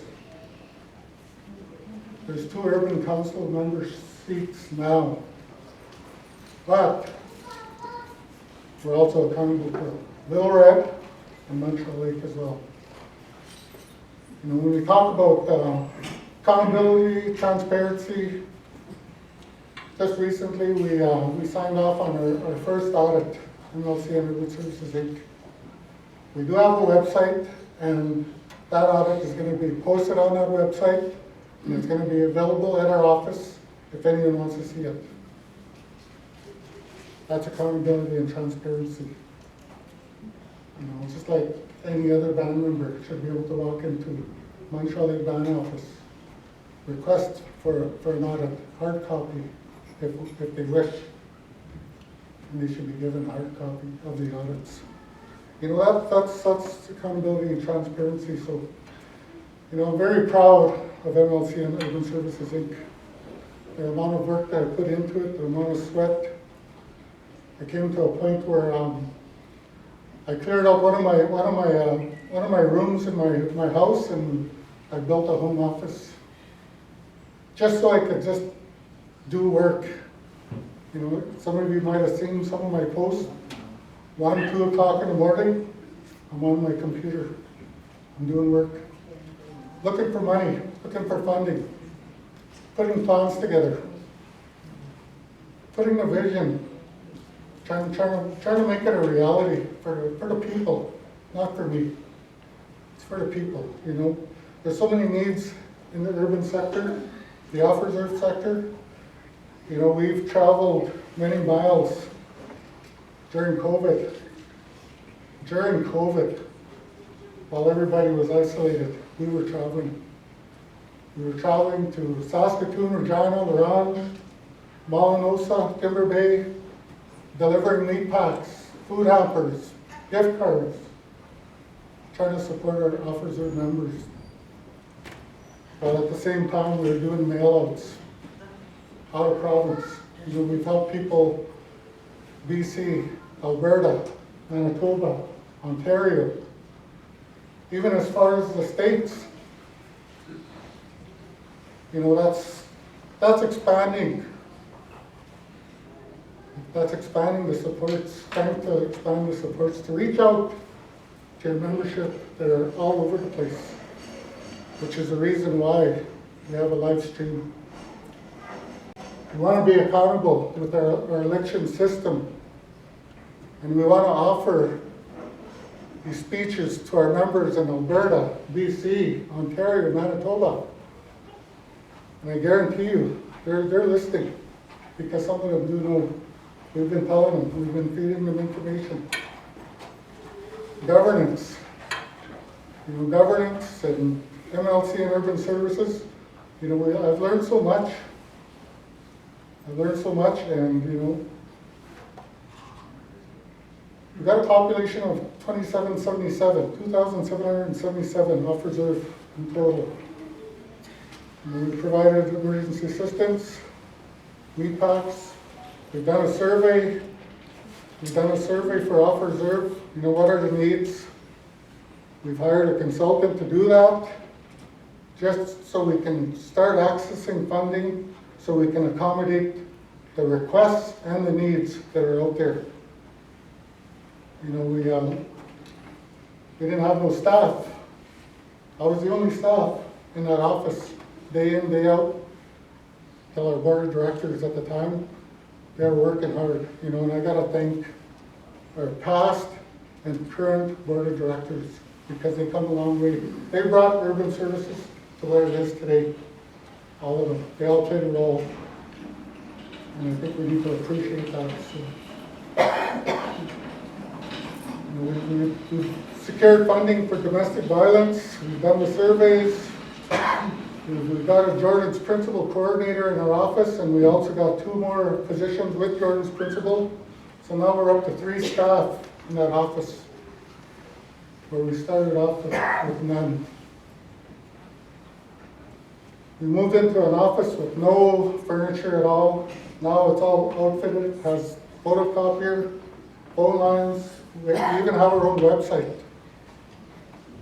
That website is going to be a key communication piece. And we want to link that website to Montreal Lake's website. When we talk about communication, that's where we feel the communication gap. That's one area. And we talked about newsletters too, but you know, newsletters, you need a key person to do all of that. So we've done, we've trained our board of directors. We've accessed funding for board training. We've done that. We put a strategic plan together, our website, COVID funding proposals. We've been approved a couple times. We've accessed donations for our urban grad, our first annual urban grad. I know a lot of you are familiar with that. We provided community meals, Christmas gift card distributions. We're constantly lobbying for funding, constantly lobbying for grant applications, proposal applications, and in the next phase here, after this election is done, regardless of who's the selected leaders within the urban sector, we're going to be working on our first budget, or our next budget. So, you know, I'm proud to say I played a huge role in urban services, and I devoted my time, I devoted my energy, my finances, just to make it happen, you know. I have a lot of experience. You know, being recently the governance coordinator, I played a role in the Election Act, the Executive Act being brought to the members on 2 separate occasions. You know, the duty to consult policy, citizenship code, the land code, those 2 codes still need to be introduced to membership. We still need to present it, and we still need to take it to a vote. So, you know, we talk about consistency. You know, growing up, I've never seen these, you know, these codes, these election acts, and that being brought to the members in my younger days when I was in council. So, you know, the governance committee, that's a key card for that consistency to happen. You know, there's so much that the governance committee has done, you know, and there's so much that they need to do. Because you know what? We're working towards self-government. We need to keep consistent with these documents. We need to keep bringing them back to the people, and we need to keep making sure that everyone has a say in what goes into these documents. Everyone. And the only way to do that is consistency. Keep doing it every 3 years. It should be done. There's no excuse for you not being there if it's done every 3 years. So the only other way is to maybe just spread a rumor, because a lot of people like to listen to rumors, right? So, you know, a lot of work, a lot of work. And, you know, the goal overall, I'm going to say it, and it's been said here before. Irma, if you're watching, nation building. That's what it's about. Nation building. We got to keep going in a positive direction. You know, in my younger days, I've been a part of council, and I have some experience in a lot of the portfolios on reserve. So, you know, I'll support Little Red, I'll support Montreal Lake, but don't forget about the urban. That's all I ask. Don't forget about the urban. You know, I've had a commitment to the members without being in the council position seat, and I'm going to continue to do that regardless. I have a vision, and I want to see it through, and you know, the board of directors, they're in full support, and I really appreciate that. You know, they back me up on a lot of things that we need to do. So, you know, with that, I respectfully ask for your support March 31st for the Montreal Lake general election for the urban council position. And thank you.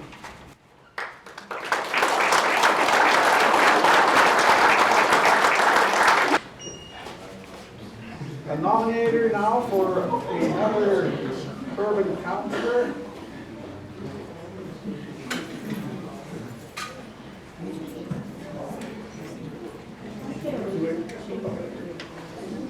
Is there a nominator for?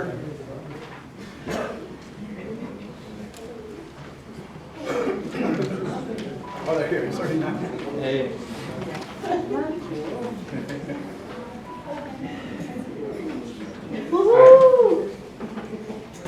Hi, my name is Matthew Henderson. I'm from Saskatchewan. I'm an urban band member. I am here today to nominate Eldon for candidate for MLC and urban for MLC officer council.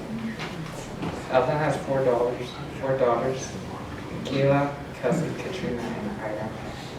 Eldon graduated from the University of Saskatchewan, and he will be taking his MBA part-time this fall. Eldon has been a hard worker all his life, and the same with his family. He worked in the mining industry for several years and owned his own real estate.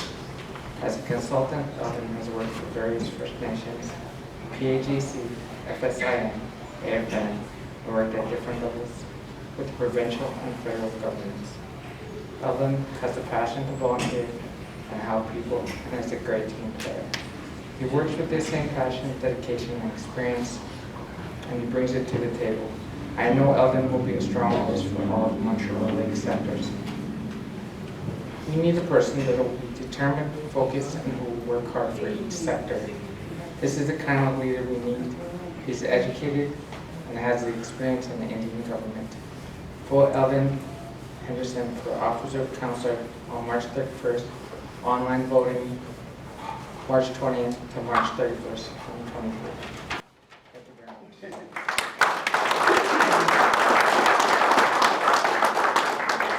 Thank you very much, Matthew. If I could get a seconder for, and please, ladies and gentlemen, please keep it down. It's getting pretty loud. Good evening, my name is Leonard Bird from Montreal, Cree Nation. I second the motion for Alderman Bird and Council. Thank you.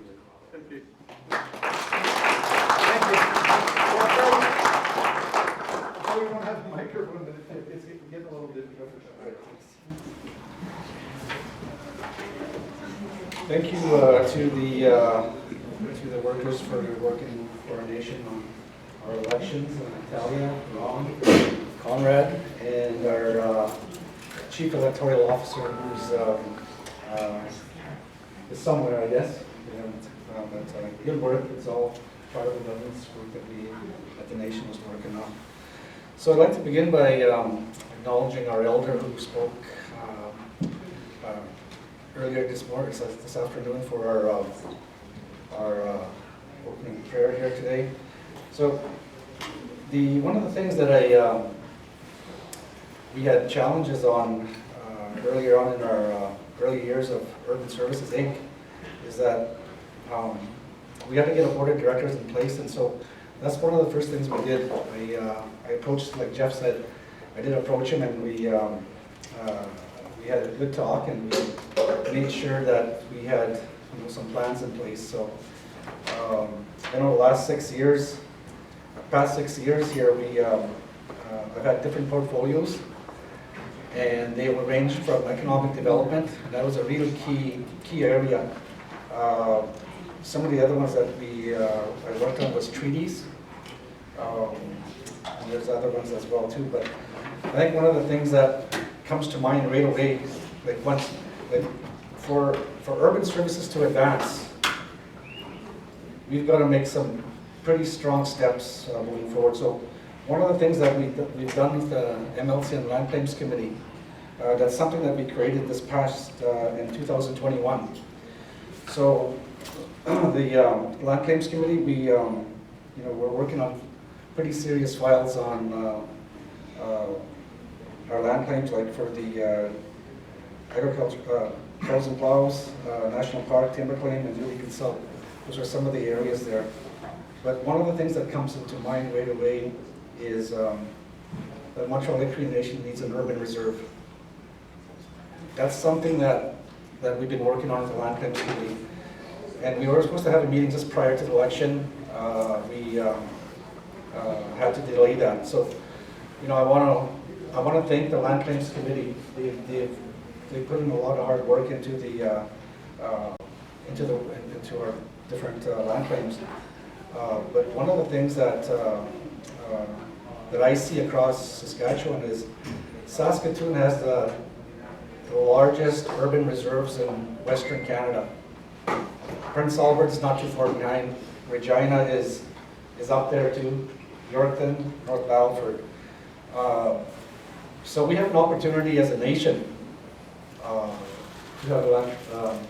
have an urban reserve. So that's one of the key areas. As if I'm re-elected, that is one area that I want to work hard with the Land Claims Committee, because that working body, there's a lot of knowledge around there. You have some ex-leaders, ex-chiefs there sitting around there. You got, I see a couple here tonight already. Roger Bird is one of them. He sits on our Land Claims Committee. So we've been trying to push the envelope in terms of trying to get an urban reserve for our nation. So, if we're elected, then that's one of the areas that would be focused on. Some of the things that I got involved in with the nation is we created a Timber Bay working group. That working group is made up of leaders from Woodland Cree, Prince Albert Grand Council, and so I'm the chair for that. So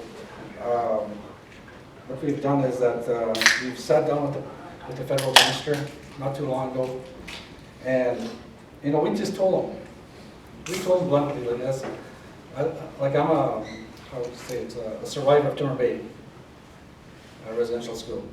And a lot of things happened at that place. And so what we have done is that we've told the minister right out that we have to be recognized as one of the residential schools from across Canada. So we want to be part of, like, one of the things that we told them is that we want to be part of the Indian Residential School Settlement Agreement. Without that, we're going to be in trouble. You know, that file can stop right there, and we don't want that file to stop. So we've been working with the Grand Council, FSIN, and trying to move this file. And so I think after the election, I know whoever's there needs to keep pushing that. And if I'm elected, then I would definitely be right there. One of the things that I heard on the election campaign trail here just lately is that economic development is a key thing for our nation. And just down the road here, the old warehouser site. At that site, that's where the One Sky OSB is going to go. So we're projecting probably around 700 jobs there. Now, how do we get our band members involved in that site over there, OSB site just down the road, 10 minutes away? Well, one of the things that we started was an OSB working group. So we're, you know, that's something that I see as very important. And one of our consultants, Irma Murdoch, was saying that, you know, you guys have to put together a team. Put together a team that's going to consider Montreal Lake sector, Little Red, and urban sector. You have to try to get as many potential employees for the OSB site, the old warehouser site. So, you know, I think that's one thing that's really key for our nation, is that we have to take advantage of all our economic development opportunities, and that's one key area that I really want to focus on. But one of the things that in the area of treaties, we have 130th anniversary in Montreal back in 2019. And out of that, we created a T6A committee that was made up of Woodland Cree. Again, that was KGC, FSIN, and OTC. So the Woodland, or the T6A committee had pushed the work a little bit further. And one of the things that came out of it was the T6A book, Treaty 6 Adhesion, so our history of signing treaty in north of Montreal at the north end. So that T6A book, that's going to go into all the university stores across Canada, and hopefully in all our Woodland Cree schools. So that's one thing that's in progress right now. It's going to be published in the fall of 2023. The other thing that that came out of that was the T6A monument project. So just to honor our treaties, so we're going to get that unveiled this fall in Montreal, and so that's one good area there. I think one of the other areas for our urban services Inc. is that we see right from Regina, Saskatchewan, Prince Albert, even north. We get calls at all different hours. And you have to, this job, you gotta stay awake. You gotta be alert. And so that's one thing that came out of that was a homeless tragedy that we have to work on. And creating new partnerships, that's another area. One of the things that we seemed important too was the land-based education program. Jeff and I were working on the urban Cree language program, and I'm proud to say that Jeff worked hard in that area. And so we work together, we think alike, and it's really easy for us to connect. And you need that chemistry to move files, you really do. And another area that's really has got our attention was the housing. We need to have a housing strategy, urban health office, elders and women's program, a youth group home. The area of justice is one area that's really, how would I say it, it's concerning. Because we have a lot of gangs that are evolving and they're spreading right across Saskatchewan. Right in, like, we all know about it. I mean, like in Montreal Lake, we've got concerns. And same thing in urban. So when we're up there delivering things, you know, we're right into the hoods, and we're trying to make things work for our people, and sometimes we run into different situations. So, you know, that's one area that justice is one area that I like to really focus on, and community safety for Beaquin and Timber Bay and Orange. The driver training program, you know, we hear people say we don't have enough money to get driving training. So, you know, just something like that, you know, we need to do. An entrepreneur fund, like we have, I would say in our nation, we have a lot of good entrepreneurs. And they have nothing. They don't have anything to fall back on. And that's one area I really want to work on. And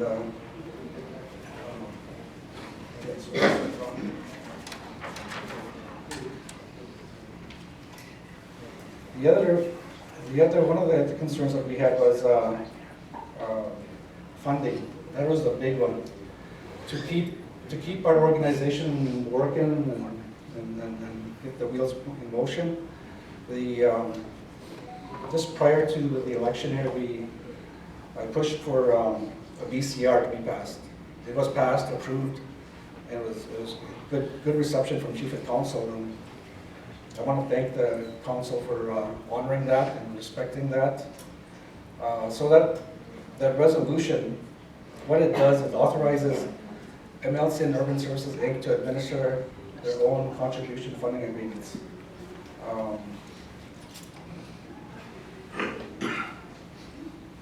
Yeah, and those funding agreements, they're from the federal and provincial governments and the private sector. So having that ability to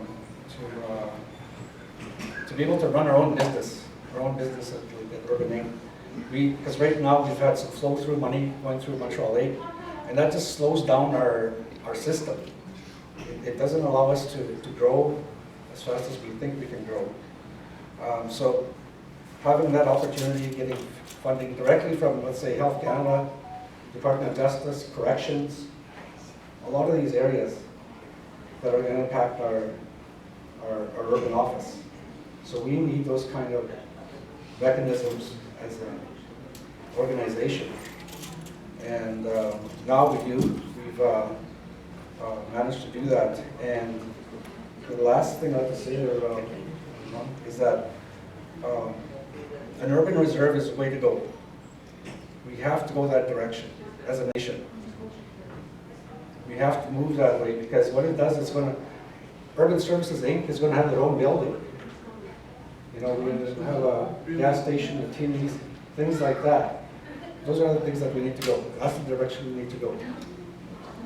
And our urban office is just down the road. It's just on Marcus Drive. So that's where our office is, and our team is expanding, and we need a bigger office. So that's something else I'm going to.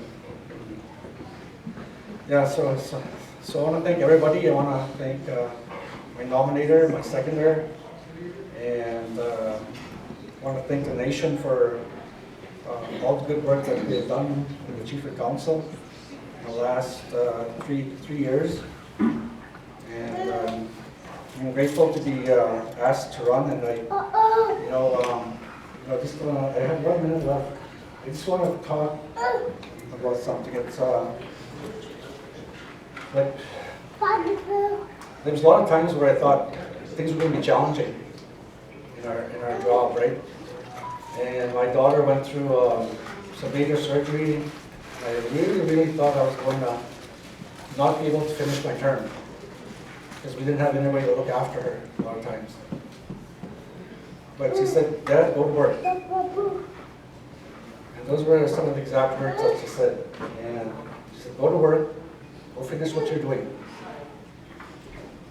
That's pretty good from a 14-year-old. And just want to thank her for that. And I want to thank everybody that's here tonight. And God bless everybody and all the candidates.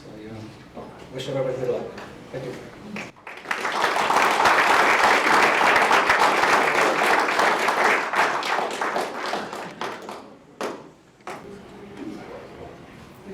Yeah, thank you very much for coming up.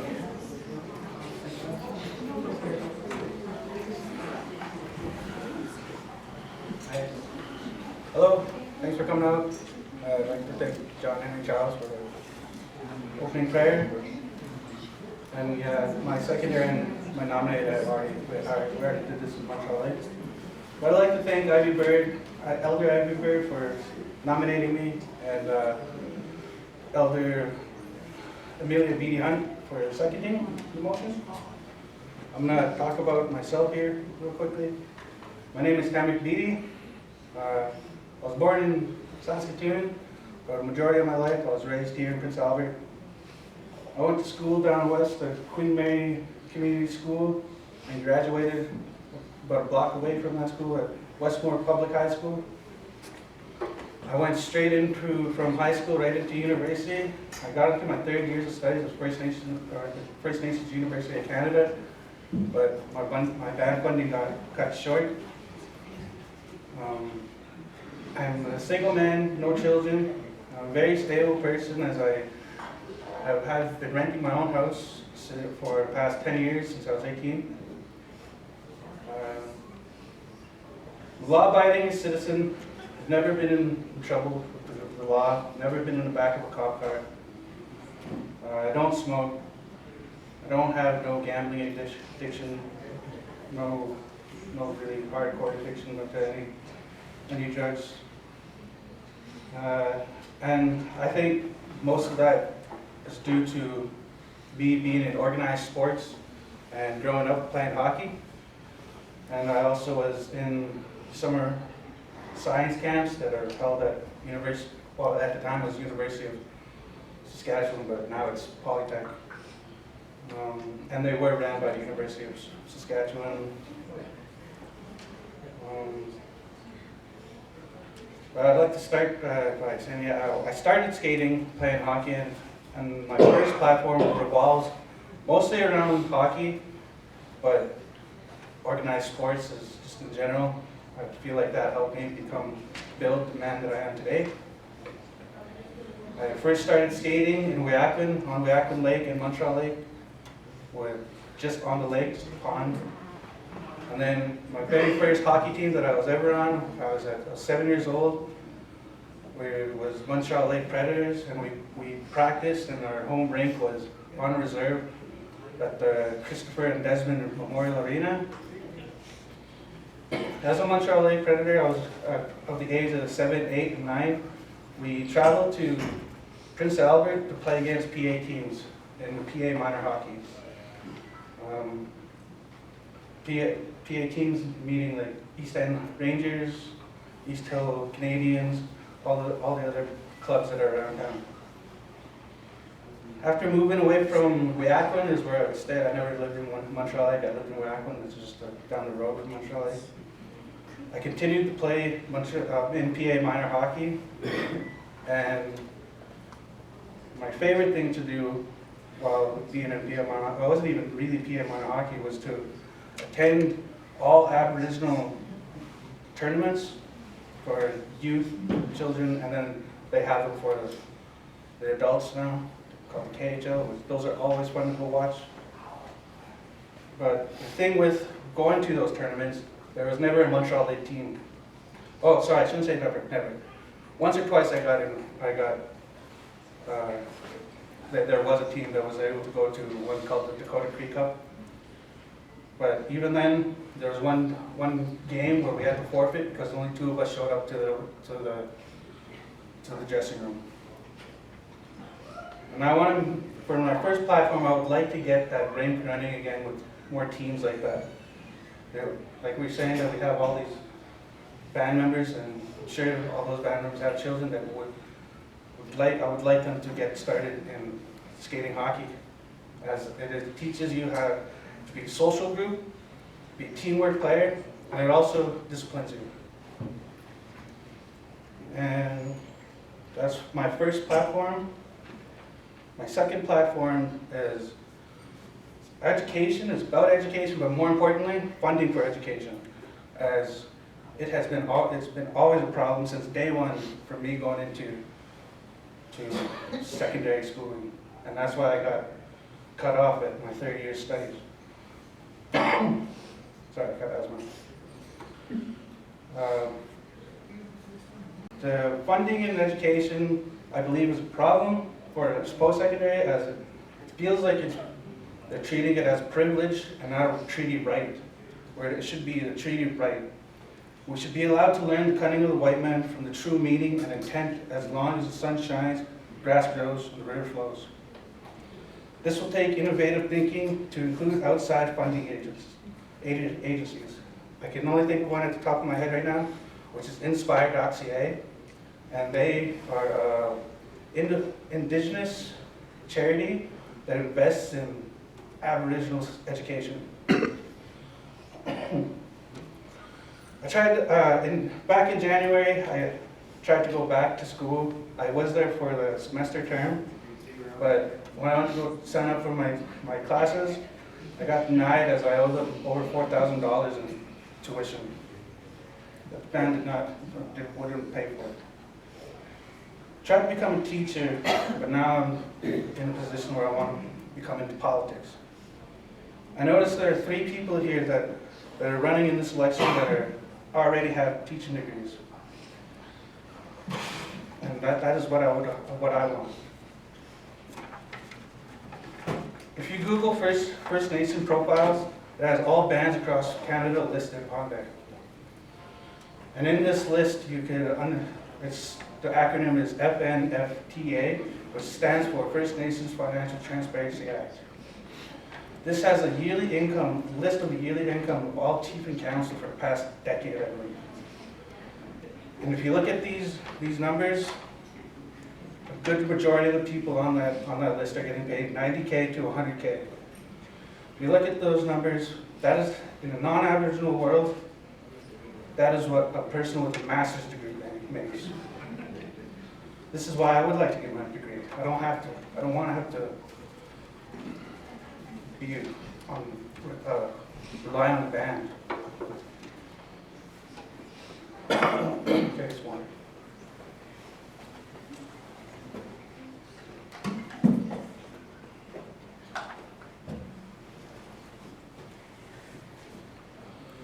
Where was I?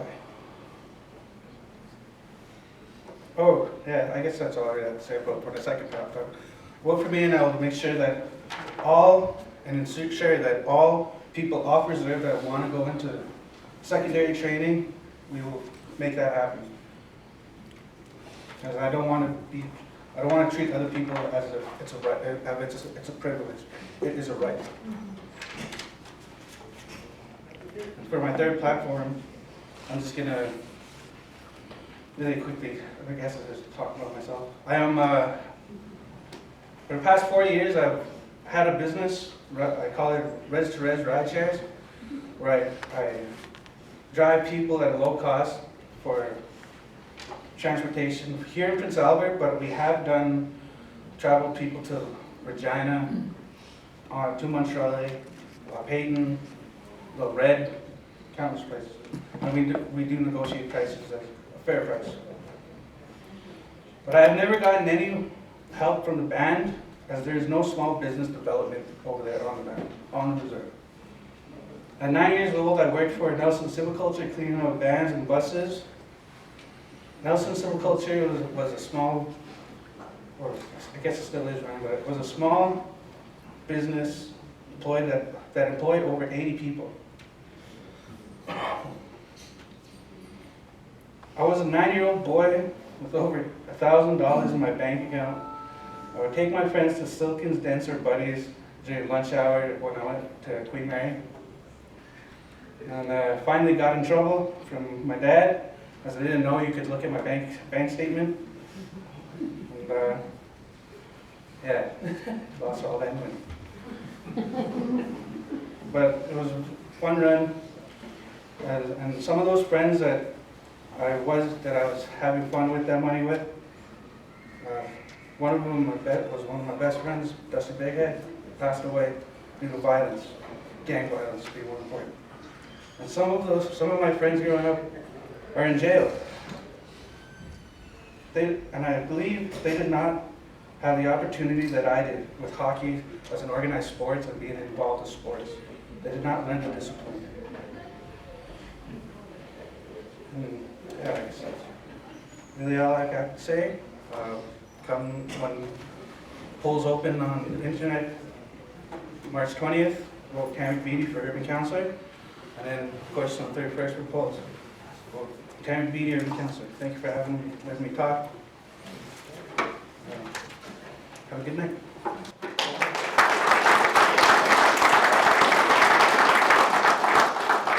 Thank you very much, Darren. We have an opportunity to continue with the speeches that have already been made in the other centers. So the floor is open for that. I guess we can open it up right away. But we're not. Yeah, just keep it going. We'll keep the floor. Yes. So if anybody, you don't have to bring, because the nominators have been here already, the seconders have been there, the candidates themselves, they can come up and have, we're going to allow again 15 minutes for them to speak. And at this time, I don't know who all wants to speak, so I don't know how long we'd be here, but it's no problem. Thank you. I'm not going to take up too much time. I just want to address the urban sector, the people that are here. My name is Dean Henderson. My parents are Nolan Henderson and Shirley Henderson, both former leaders for our nation. Nolan was a chief, past chief for our nation. My mother Shirley was a counselor for 16 years for our nation. I come from a strong political background. I myself have been the vice chief for the past 6 years. Working together, working with whoever was by my side. I feel that it's very important to work together. That's the way things get done. I've worked under 3 chiefs now, and I've never had any issues. Working together with our urban councillors, actually I only worked with one urban councillor, and trying to support the urban sector as best as I could. I know the realities of living in an urban setting, the struggles. The struggles are real. I know that. I tried to live in the city for 1 year. I couldn't afford it. Rent, water, power, energy. You got to pay all those bills. I know what it's like. Groceries, having to eat, especially the price of food nowadays. You can't, with $100, you go to the superstore and you don't get much. And I know those struggles are real. I've helped with the hunts, the community hunts. You know, we've went out with some of the Kataskina working group and harvested, at one time we harvested 10 moose. And we took it all to the Shelbrook butcher shop. And I know there was a few of you here that helped deliver to the people in all sectors. They're They delivered, that meter went a long ways, I know it did. It went to people here in PA, people in Saskatoon, and I think they even went as far as Regina.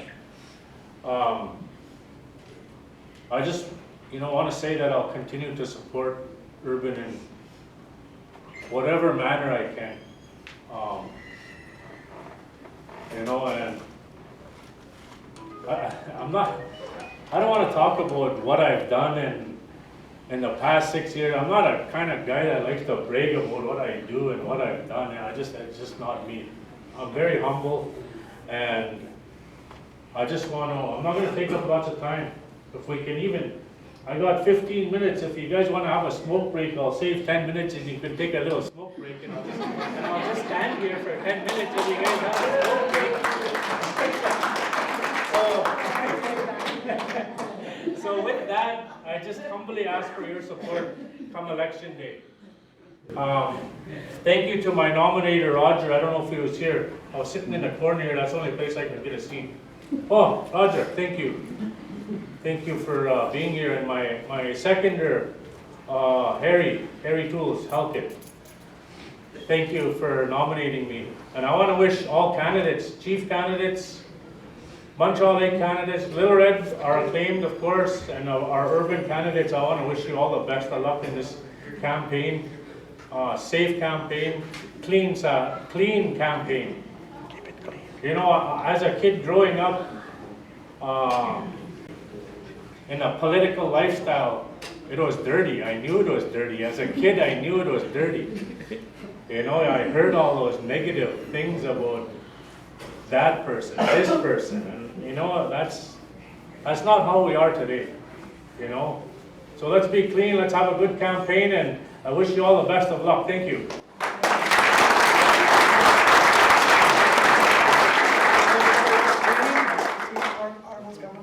No smoke break.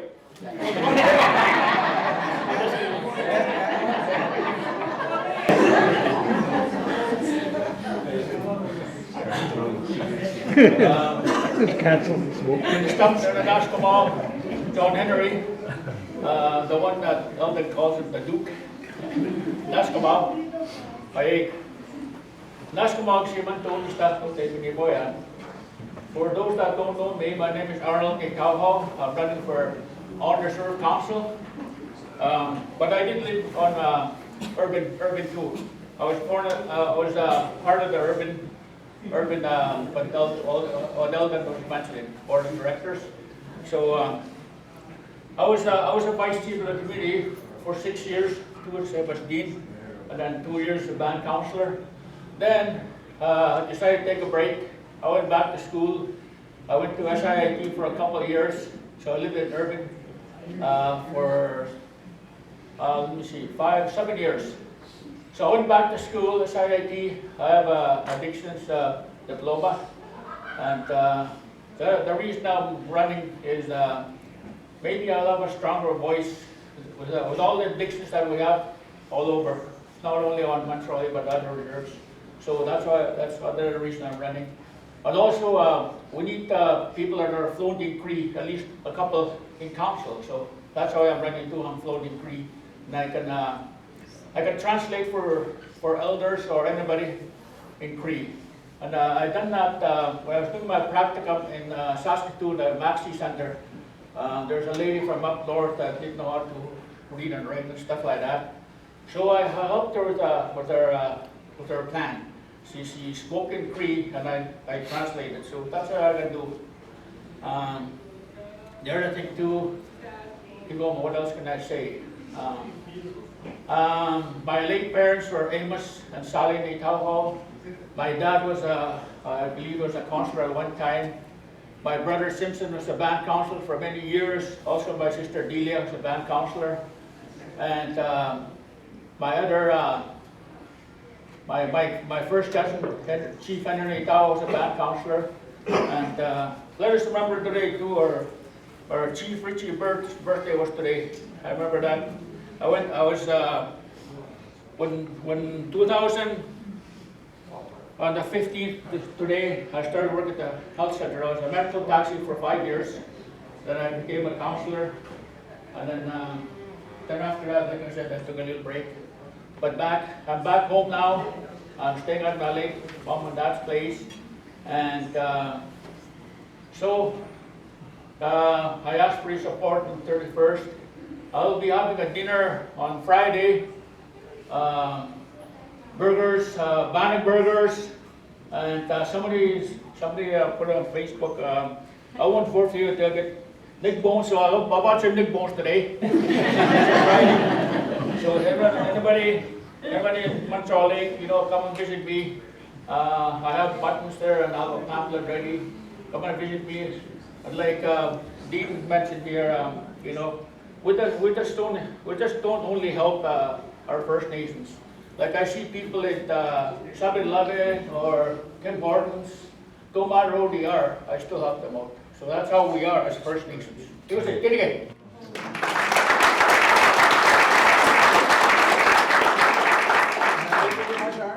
We got John Bird. Well, first off, I'd like to say my name is John Bird, and for John Henry, thanks for his words of encouragement and his prayer to start off today. And thank you for these people over here.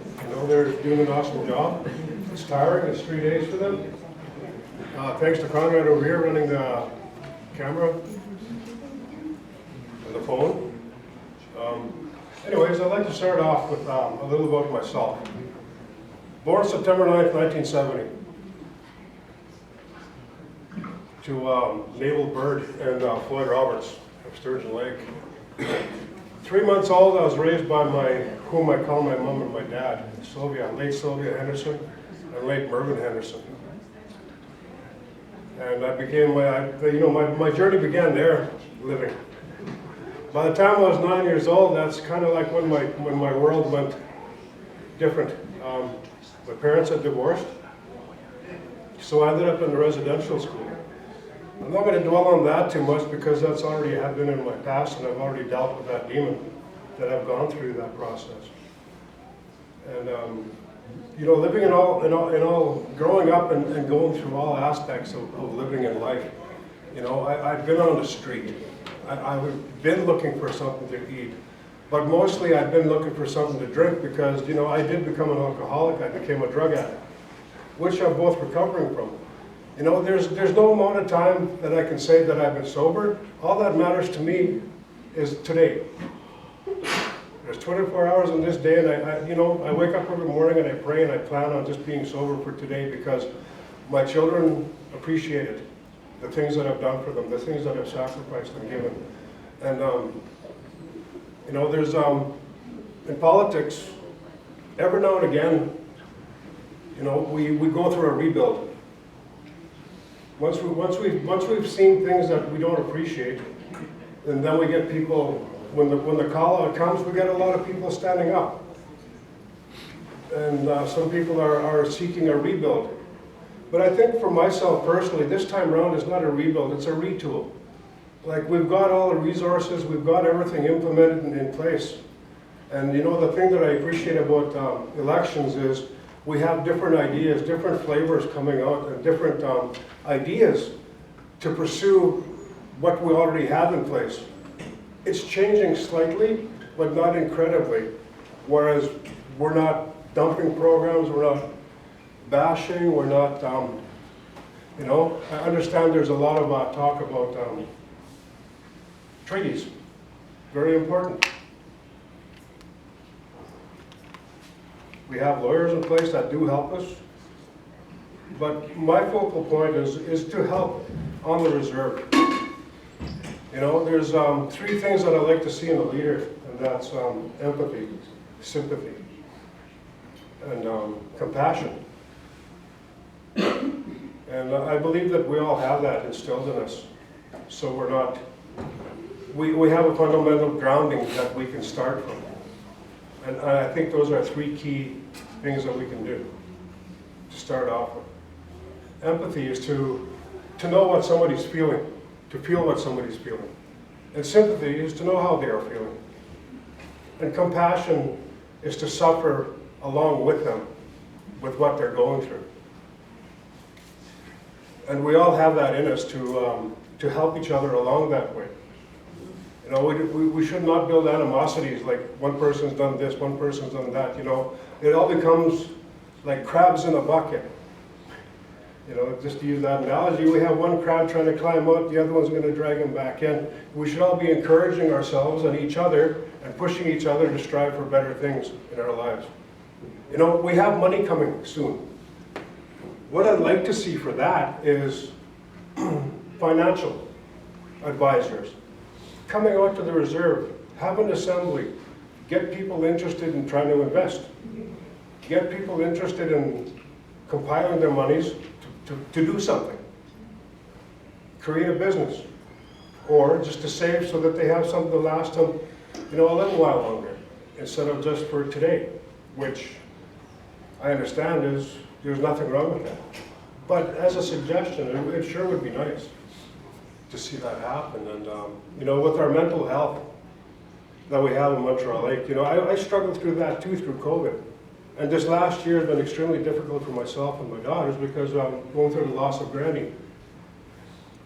And every day we wake up and we just remember all the crazy things that we'd all done as a family.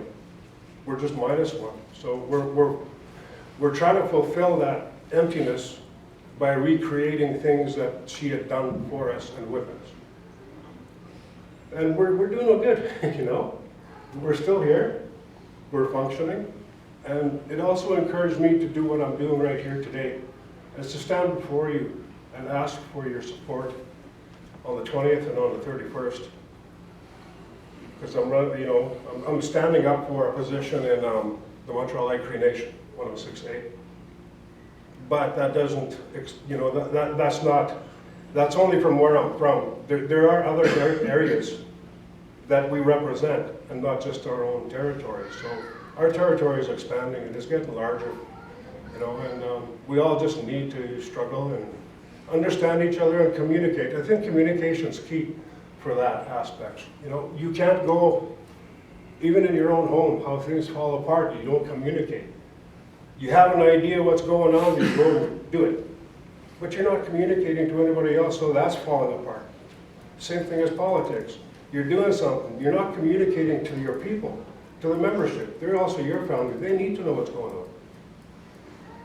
So they can support you, or give you ideas on what they'd like to see done. And moving forward from that, you know, again, I don't want to take up a lot of time, and thank you for your time today. Thank you. So on the 20th and the 31st, I would appreciate your support and your vote. With that, I hope you guys have a safe journey home. Last night was treacherous, but you know, coming down the road today, I was like, didn't it just snow last night? And yeah, I hope tonight is just as pleasant as the drive-in was today. So, you all take care. There's one thing that I really want to say, but I'm not sure that I'm that religious. But I do believe in the Creator, I do believe in the universe, and I do believe in Mother Earth. And I believe that we should take care of all three of those aspects of our lives. So, I'd like to say that my mom is Rosalie Okama from Montreal Lake, and my dad is Andrew King. He was chief for many years for Lucky Man, and my sister Pauline was chief too, and my late brother Rusty was counselor in Lucky Man too. But yeah, so it's kind of nerve-wracking up here. I haven't talked for a while, but kailan escapat na ako yung kabilut yung tayo bilut tabi. Diba? I mean, the ask about and Mr. Magwag. So what I'd like to do is work with the rest of the counselors that make it in. If I'm successful, I know how hard it is to live in an urban setting. I lived in Saskatchewan for 10, 12 years. I had a hard time. Sometimes I ate out of garbage cans trying to go to school. So I know where you guys are coming from. I've been through the residential system, I've been through subsurface system, Timber Bay, been through juvenile center, and I tell you, so I stand up here before you, don't have much to say, but I humbly ask for your vote on March 31st. It was a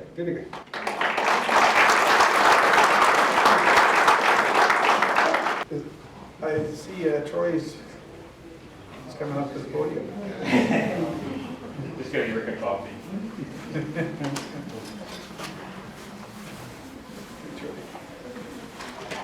Good evening, everyone. Yeah, I know some. I just want to say thank you for the opening prayer. I believe John Henry did it. I was outside there. It's pretty hot in here, so I was just waiting outside. Did it out. Thank you, everyone, for coming out. Thank you for the officials. Thank you for the Conrad guy for doing all the camera stuff, and thank you, everyone, for coming out. And good speeches for our urban sector. I want to say congratulations to the ladies in our Little Red sector. I wish everyone the best luck. Before I forget, I think I forgot the other day. I want to say good luck to Edward, Joyce, Conrad. Sorry, I was looking this way. I was like, Chelsea's bugging me right now. So I'm just going to go off my speech here I had for Monday. I'll keep it short. I know it's hot in here, and then I know some people want a smoke break here. So I want to thank my nominator, Delia Nadahau and Lance McDonald. They supported me since the start. I want to say thank you. I'm going to tell you who I am and what I've done for the community. Some of the projects I'd like to keep moving forward if elected. My name is Troy Nadahau. My mother is Julie Nadahau. I guess I have to leave that part blank for Dad. I know Chelsea's already pointing at me here laughing. If you're Facebook friends with me, you know Chelsea and I have battles, I guess. So, and I think I'm winning right now. My grandma is Joyce McLeod. My late grandpa is Roy H. Bird. I do come from a political family. I have 3 children. My son Tyler, he lives in Prince Albert here with his mom. I have 2 daughters, Sasha and Sophia. I am the oldest of 6. I think I'm the smartest one too, so I'll put that out there. I'm a volunteer firefighter for Montreal Lake. I am a hunter. I've filled the freezer multiple times in Montreal Lake. I lost count. When Little Red needed help in urban sector, I've always said yes, and I've always helped them be successful with their hunts. We worked as a team out there. I know the last 2 times I went out, I was with my brother Corey. I broke down with my truck because of I was with him, I think. And then before that, I broke down with my skidoo. So we want to go hunting this weekend. I'm not going hunting with you. I always break down. So I like to fish. I play golf. I play hockey. I horseshoes and croquet. I lived in Montreal Lake since I was grade 6. I moved to Prince Albert here to Queen Mary. I went to Queen Mary Community School. I served as an SRC president there. I think that's where my political career kind of started. I ran against quite a few people there, grade 7 and 8. I remember that day because I was scared to speak at the start. And then my late grandpa called me over. I went and borrowed his suit. My late grandpa was a politician, so I went and borrowed his suit. Man, it was just baggy, and then I ended up winning though, so it worked. I looked the part.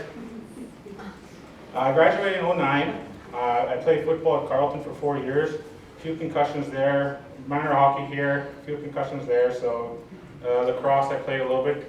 Broke my wrist, so I stopped playing. After graduation, I worked 2 jobs to support my little family there. I worked at Lakeland Ford here for 3 years. I started pushing a broom, and then I worked up to an oil tech, and then working in the service parts department. I worked there for 3 years, but at the same time, I worked 2 jobs to support my family. I worked at Star House, Lakeland Ford 8 to 5, Star House from 5 to 11, 12ish. So I started working at a young age. I went to the oil field for 3 years. I worked my way up again there.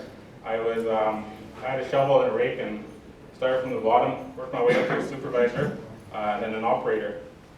I helped many band members get secure employment up there. So I did my best, even though I was not in politics yet, I was still helping band members.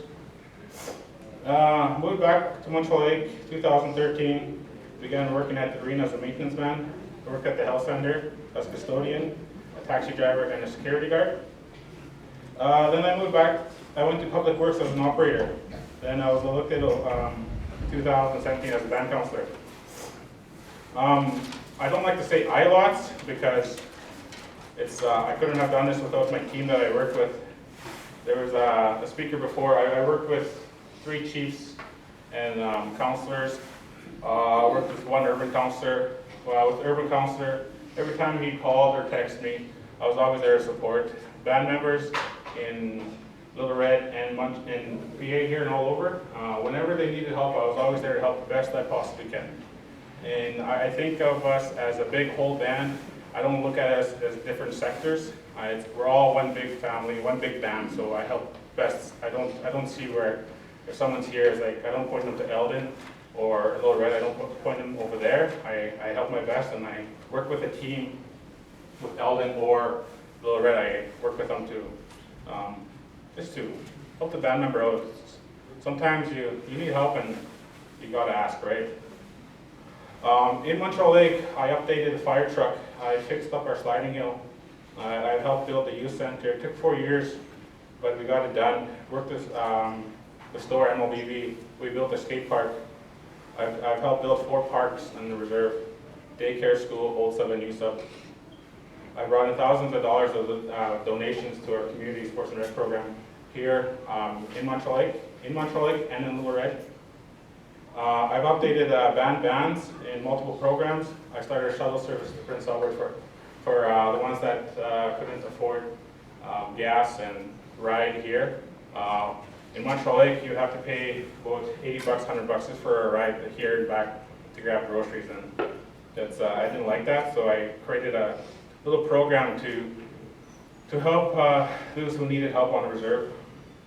I started a Keep Warm project with Carol 2 years ago. Her and I went asking for money. We collected about 30 grand for our Keep Warm project for our youth, young adults, and even elders. We brought 30 grand in there, and then this year that doubled. I've always supported our youth, our elders, and everyone in between. I've always worked as a team, and I was always, my team always helped me. They didn't fight against me. They said, where do you need help? I'll try to help you with my program, and we did good. Projects on the reserve, I've worked on the landfill, water treatment plant, drainage project, new lagoon, and gravel projects.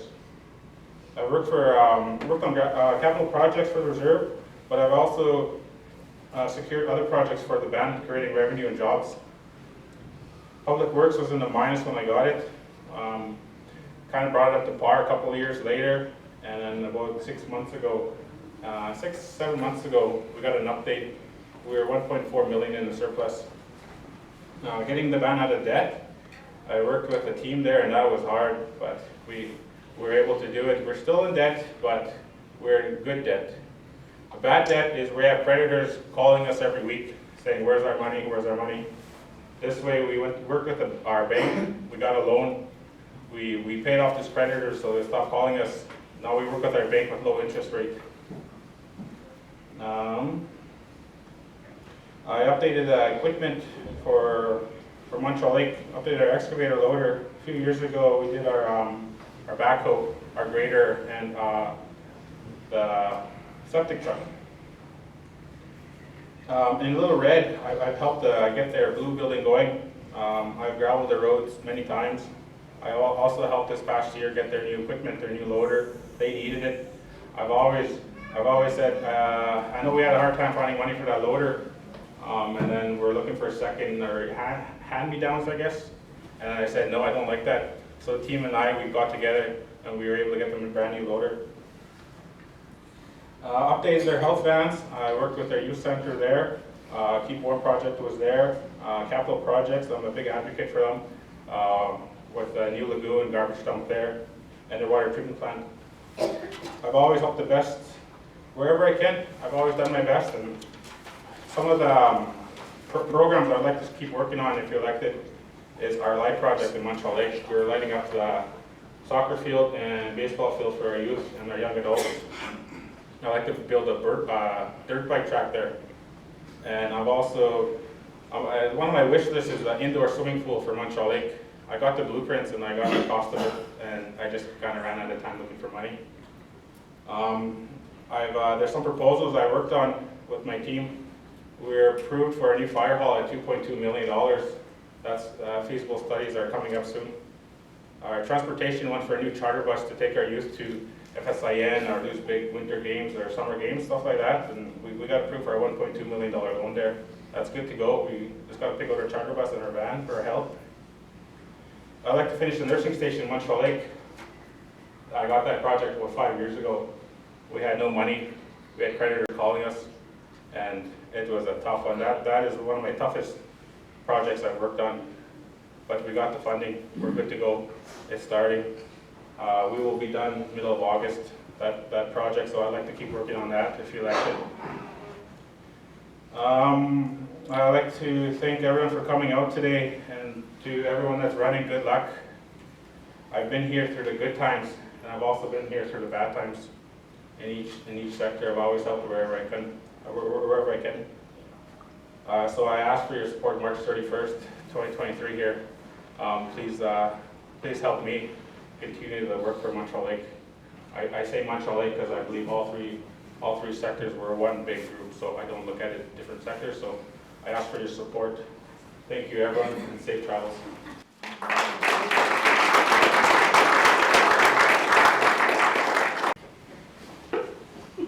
Do we have another candidate? Yes, we do.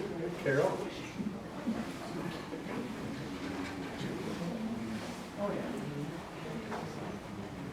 Good evening, everyone. I just kept looking at everybody saying who's going to go up next. I just looked at Ricky and he said, no, you.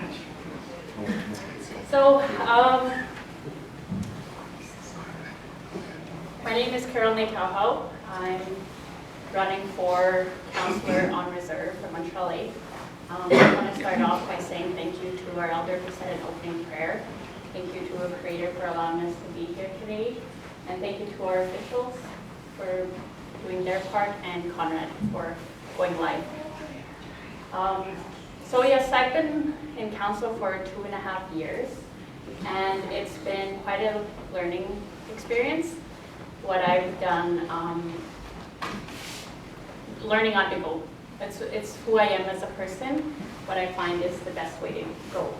Let me go backwards a bit. Who am I?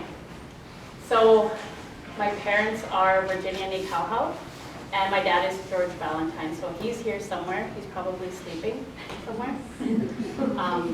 So those are my parents. My grandparents are Lake Priscilla Bird and Lake Albert. My dad's side, Douglas Valentine and Rima Valentine. So those are my parents. I have 2 children of my own. I have Taylor Nakauhau, so she is going to be 15 here next month. I have Kaylee, she's also known as Timbit, so she's going to be 8 right away. I also have my niece Mercedes, so she's going to be 12 this year. So for my job and everything that I do, I always remember that I have 3 young ladies who are looking at me all the time. So I always strive to be a good role model for them in my life. So I grew up in Montreal Lake. I moved away in grade 9. I moved into Prince Albert. So I guess that's when I first experienced what it's like to live off reserve. So I moved in grade 10 to 12 with my Auntie Julie. So I lived with Troy for 3 years. I had to deal with Troy for 3 years and Chelsea. Yes, I lived with them, and I went to school at Carleton High School. I graduated there in 2008, and I graduated with a 2-month-old baby. After that, I moved back home, and actually I went to university at 17. I figured, hey, I should just do it. Found out halfway through of my first term, I couldn't do it at that time, so I returned back home. After I was done that, I moved back to Montreal Lake and was a recreation programmer. So I worked in the sports and rec area because I grew up with playing soccer, hockey, track and field. So I decided, hey, I'm gonna go and help in that area. That's something that I'm used to, something that I'm familiar with. So I did that for a bit. After that, I tried to go back to school, so 2010. I was like, you know what, I'm pretty good at math, so I'm gonna go back to school because, you know, high school I did A30, B30, C30 math. Figured I'm gonna go into business. So I did, and I finished 7 classes.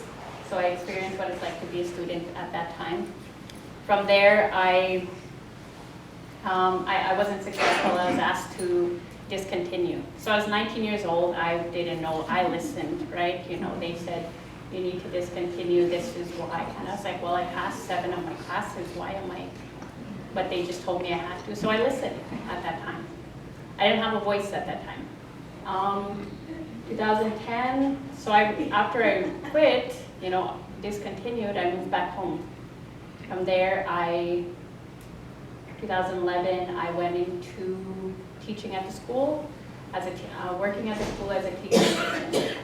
And I was actually in there for 1 year until the teacher I was working with said, hey, you should go to school to be a teacher. And I said, okay, well, you know, maybe I should. So I moved back from, you know, Montreal Lake, I moved into PA. I didn't even know if I was accepted into school, I just moved anyways. I said, well, if I don't get accepted now, I'll get accepted in 6 months. But I was accepted 2012, and I went in for my B.Ed at First Nations University, and I completed that in December of 2015. So from there, I had the opportunity to sit on the urban committee as a student rep. As I was a university student, they asked me. We had to do an election at PAN for me to sit on there, and you know, I wasn't even sure at that time until an elder came and said, hey, go put your name forward. And I was like, okay, you know, so I did. And when I did that, I got to meet a lot of people in the different areas. So in Prince Albert and Saskatoon, different areas, I got to find out who lived where, I guess you can say. And I really enjoyed the work that we did, you know, as the urban committee. And the Christmas dinners, I'll always remember those because one of the dinners we had, there was almost 300 people there. And I remember the urban committee was saying, like, you know, this is the most we've ever seen. But I really enjoyed that evening. You know, we had it Prince Albert one day and then Saskatoon the next weekend. So just working with people, I really enjoyed that. When I was done, I worked in Montreal Lake. I lived in Montreal Lake. I taught for 4 years, and I moved away for a bit. I moved to houses. I figured, hey, I'm gonna go and teach. I'm gonna go and get I'm gonna go and get experience and work elsewhere. And I couldn't do it. You know, 2 months since I moved away from home, I couldn't do it. You know, I had my own mental breakdown and diagnosed with major depression at that time. So I figured, okay, well, I better go home. So I returned home back to PA. And Montreal Lake was a 45-minute drive, you know, I'd go visit. But as I was in PA, I lived with my mom. And I was like, well, I need a job. I don't know if I'm going to teach right now. So I started working at PAGC Urban Services. So from when I was working at PAGC Urban Services, the COVID hit. And I remember when I was at home, I was saying, when I was staying at my mom's, I said, I wish, you know, there was a job where, I mean, I wish the world would shut down. You know, because that's how I felt. That's how grief was. You know, you want things to stop. You know, that's kind of what I was like. I wish, and then COVID hit, and then everything shut down. I was like, oh, this is pretty crazy, you know. But I had the chance to work with Urban Services, and during COVID, you know, we did hampers, we did all these things. And so I got to work in the area of PA. And it was good. We had late nights, we had different, whatever time of the year was, like April, you know, we had stuff planned for Easter. Summertime, we had stuff planned. So from there, for me, I feel like that's getting experience working with our people in the urban sector. So going into, shoot, I'm just taking up lots of time. Sorry, it's real hot in here. So now, you know, I returned home with council. Some of the things that, when I was in council, I always think about, you know, Prince Albert is 45 minutes away. It's not that far, you know. I always see it as that way. You know, people will always tell me it's far away, but no, like to me, it's still home. It's still what I'm used to, I guess. What I've done in council is always remembering the struggles that I've had, you know, in university, you know, whether it was growing up in the city, going to high school out here, what were my struggles.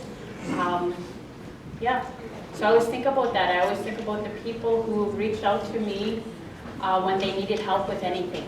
You know, I've always responded in the best way that I could.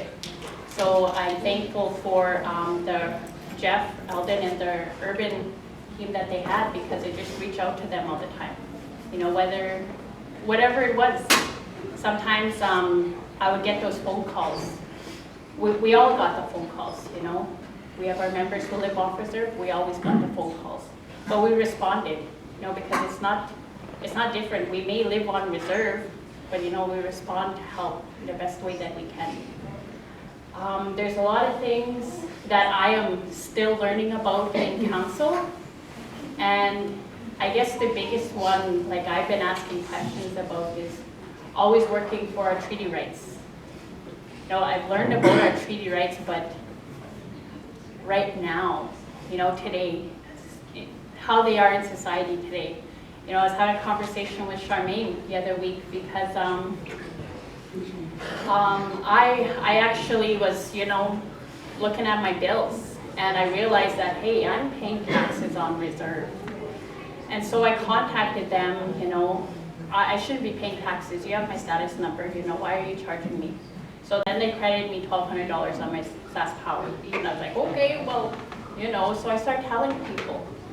Then I'm talking with Charmaine, I said, you know, what about our members who live in the city? They would benefit from this. Why do they? I said, you know, you go to universities, you go to games, anything, they always acknowledge Treaty 6 territory. I said, they need to go further and acknowledge it more. So that's what me and Charmaine's conversation.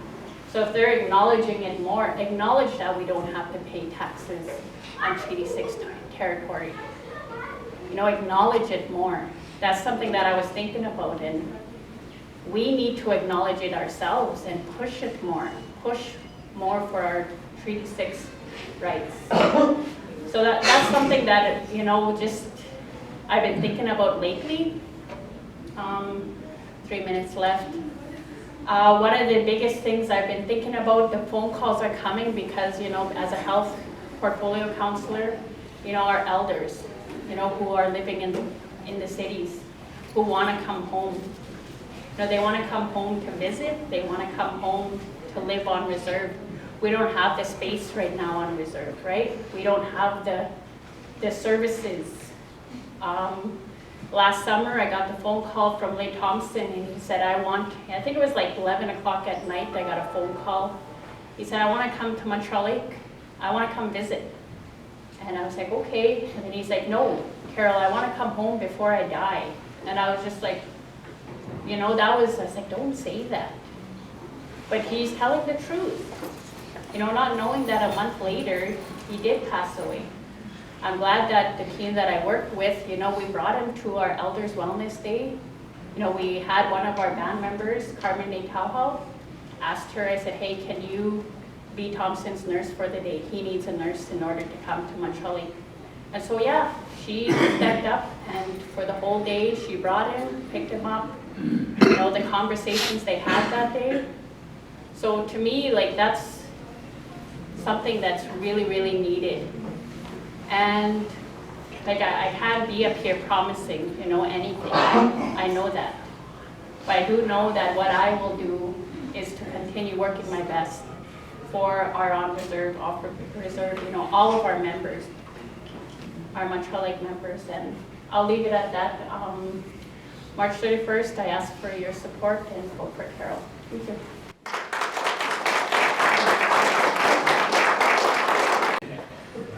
Hi, I'm not going to take too much of your time. It is so hot in here. My name is Ricky Bird. For all those of you who don't know me, I'd first like to acknowledge the opening prayer from John Henry and thank the Creator for getting us all here safely. Just a little bit about myself. My name is Ricky Bird. I'm 42 years old. I have a daughter, Donilyn, 11 years old. I graduated from the Senator Allen Bird Memorial School in 2002. After that, I worked for the band 15 years. And, I'd like to thank my nominator, Norman Jr., and my secondary Brent, thank you. So just a little about myself. I worked 9 years in radio jockey / day security at the band office. And after that, I worked as a recreation worker, and then 6 years at the school. So you know, the youth are my passion. I've been coaching. I still coach to this day. Come April, I'm going to be coaching at the Winter Games, so I'm still coaching. Nation building is one of the key things for me, as my late dad is Rick Nelson, so that's off reserve. So if re-elected, I'd like to continue helping out our band members on reserve, off reserve, as I have family in Weaquin, PA, Saskatchewan, all the way up to BC. And a little background about my family. My mom, Bev Bird, my late dad, Rick Nelson. I'm grandson of late Senator Allen Bird and late Sally Victoria Bird. So those are my grandparents. And I'd just like to mention, 17 years ago we lost Gumasu. So I'd just like to acknowledge that. And send a happy heavenly birthday out to Uncle Richie. Also prayers to the Bird family. They just lost a loved one back home. Oh, it's hard to hear. Just one more key thing. Housing was my portfolio back home. But I'm happy to say, like, our second last day in office, we signed the BCR to allow the Montreal Cree Nation to build affordable housing off reserve.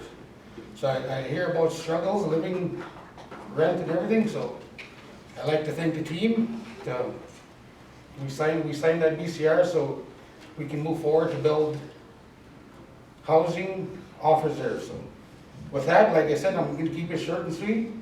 On March 20th, online, and March 31st, I humbly and respectfully ask for your support and vote Ricky D. Bird for Montreal Lake Council. Thank you.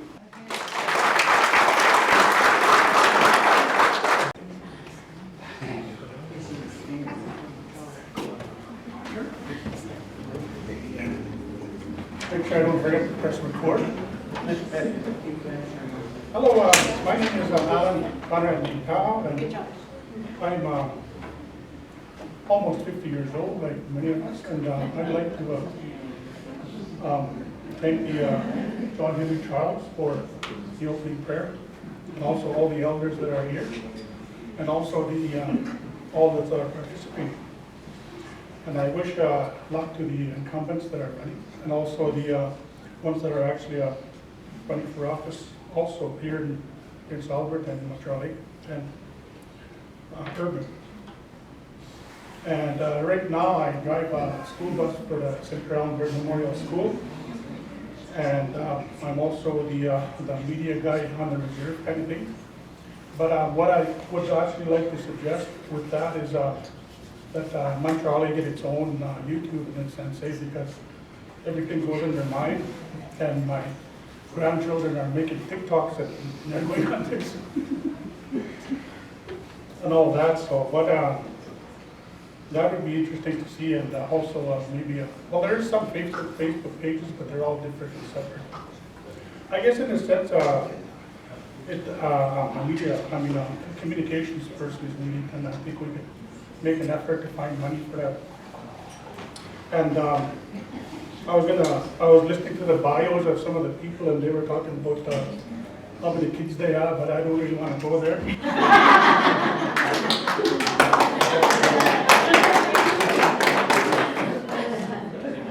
But they all said they love me. Okay. So the past boards I've been in, a number of them are membership and the Child Family Agency I've been in, and also Justice Committee as a chair for a number of years, and also the Police Management Board. And also, right now, I'm actually on the Kitaskino Land-Based Services Incorporated, been there for a while.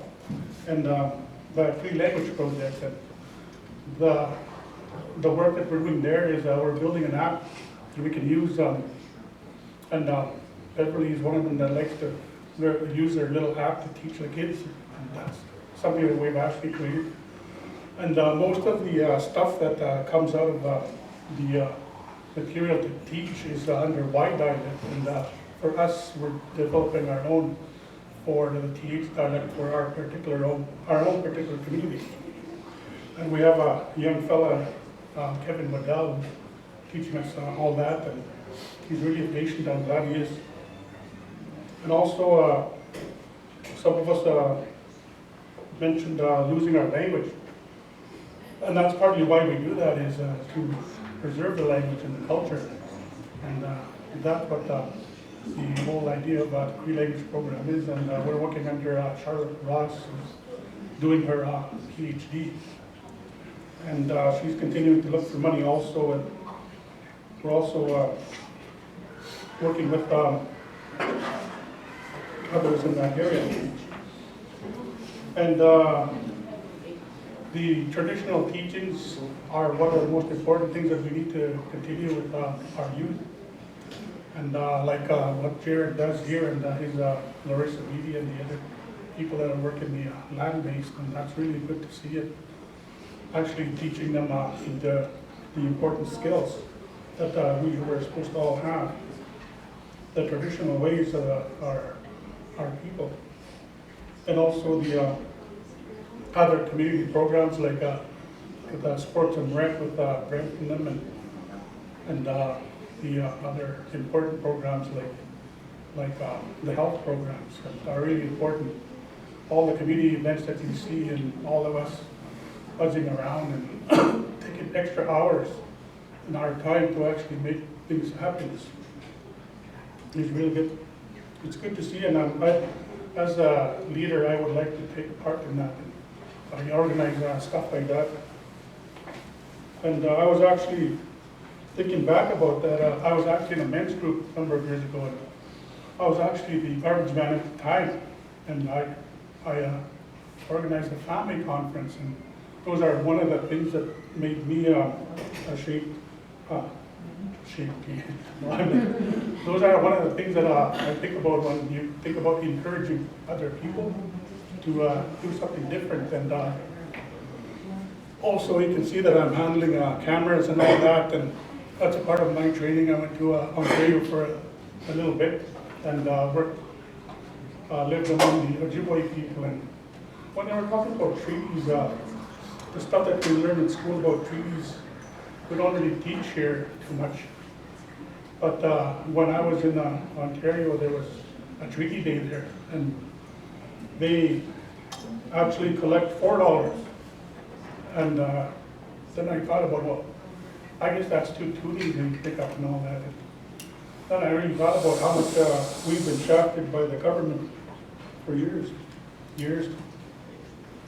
So the post-secondary education is, I think it was really hard to actually start school because it's a plain fact that you need to pay at least $1,500 just to move into a place, unless it's set up ahead of time, right? So I think that's one of the things that tends to come into our needs to be come into our focus, is to help the post-sec have a better start when they start school, because you still have to find that money either way. And the other guy also spoke about drug activity and what happens in the community, and I spoke about how the weather is getting warmer and how there's more pressure on young people to go towards the drug activity, and that's something that we need to concentrate on, is how different ways of getting people out of the dealing and out of using it. So I think in order to be a leader, I think an important part of it is teamwork. And being, we're having worked in different areas of the band for a number of years, that's what we have to learn. We always have to work in teams. Even in leadership, when you have a school, when you have a health center, it's not one or two people that work on that. You need a quorum to make decisions, and you need to have more than a small group of people to work on that. It's a lot of work. And the elders there's not too many elders anymore, and I think we need to make sure that we learn from them as much as we can. And we're doing interviews through the Cree Language Project to keep that going. And their guidance is one of the most important things that we should understand, the respect that they're teaching us. And the even like if we could expand, maybe, I don't know, I'm not sure if there's plans for the old health center, but if we could expand to make that a language and cultural center or something of the sort, it would be interesting to work on something like that. And community events, like they're really important. Like they said here, the buildings used to fill up when we used to have political events, activities. And, there was a lot of people involved in the politics. But it seemed to have dwindled, and after going through COVID, it's a different story also. So I think the people are slowly coming back to become involved, and I think being a leader, I haven't been elected leader before, but in my mind, I think I'm approachable, and I think I can do the work because of the past involvement in committees or stuff like that. And I think that's important to have experience. And I think that's about it, but just quickly, the big camera there, it's actually taping for later. So I put that all together later tonight. And the small phone itself, it's on live, so as soon as I shut that off, it'll be available. You just go on my profile and watch it there. And as far as negative comments, I'm just going to leave those on there, just the way they are. I'm not going to alter anything. But anyway, that's about it then.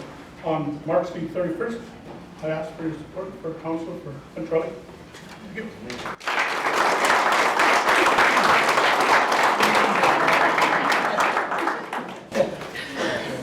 Thank you. Around here is because of this section here, section 5.2, is all eligible electors can cast one vote for the position of chief, 4 votes for the Montreal Lake 106 councillor positions, 2 votes for the Little Red Reserve 106D councillor positions. When that comes time, that section, it won't be in the ballot because you'll find out on the 16th, or actually tomorrow. That's most likely a claim. It should be all approved. It's not approved by us, but by the chief electoral officer, Lawrence Lewis. He's the one that will finalize that, so it's not up to us to say that. But that, for sure, that's what it is. But I just read you that section there, and 2 votes for off reserve councillor positions. So irrespective of their ordinary place of residence. So that's why everybody gets a chance to speak. Everybody gets introduced to all the different sectors. You're going to be able to cast multiple votes on 4 ballots. There'll be 4 ballots, color-coded, color codes in the 3 different sectors. So you get 4 ballots, and 1 will be for the chief, 1 will be for Little Red. You'll probably end up with 3 ballots, 1 for the urban, and then 1 ballot for Montreal Lake. So there's 12 candidates that we've been going through with Montreal Lake. So you'll be able to to cast 4 votes for Montreal Lake. You'll be able to cast 2 votes for urban out of the 4 councillors. And you'll give a cast of 1 vote for chief out of the 3. So that's, I just wanted to do that section. I'm not opening the floor to discussion. Sorry about that. But we are going to move forward with continuing on with our councillor presentations.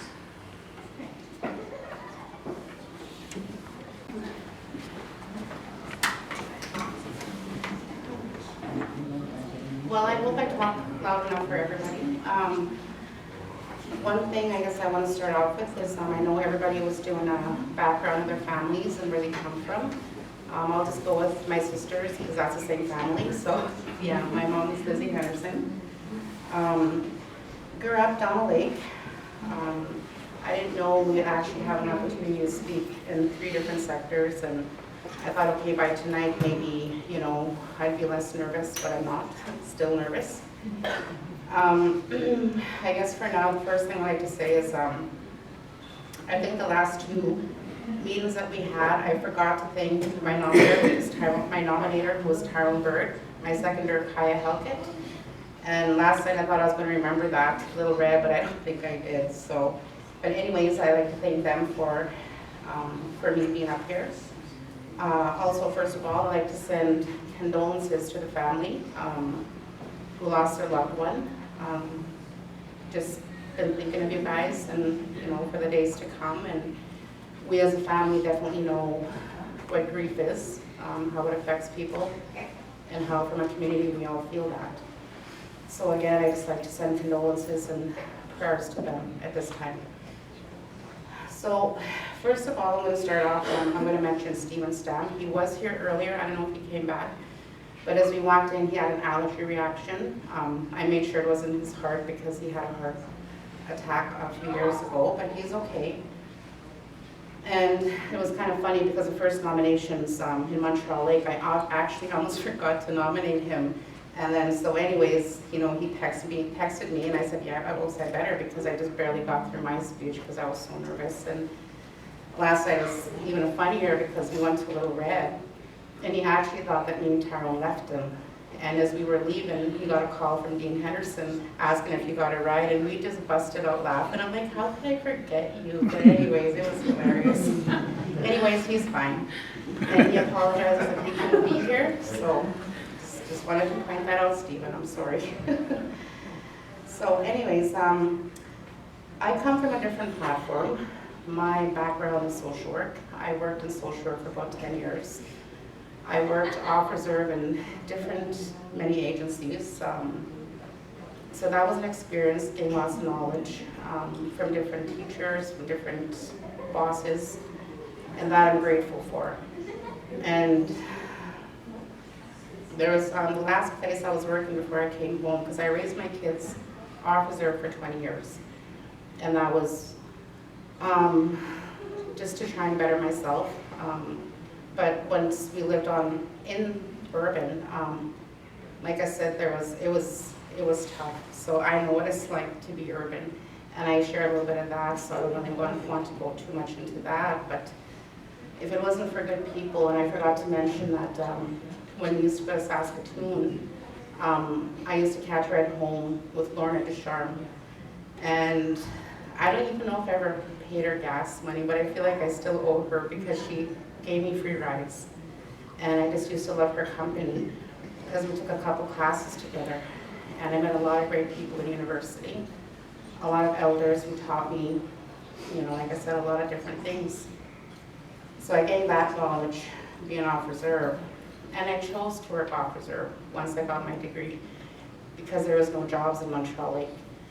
And if I did apply, I didn't get them, and I couldn't figure out why. So I started applying elsewhere, and I almost felt like I wasn't welcome at home because I wasn't getting the jobs. So I worked in various communities. My last one was in Spiritwood. I was there for about a year until COVID hit. And then I tried to leave the community before that. I moved back to PA, and I just totally forgot how expensive it was. You know, but I considered myself fortunate because I was able to buy groceries and pay rent. And as that student, or just living off reserve, I remember choosing, you know, food or having to pay full rent and having to pay the utilities. And I was a single mom to my 4 children.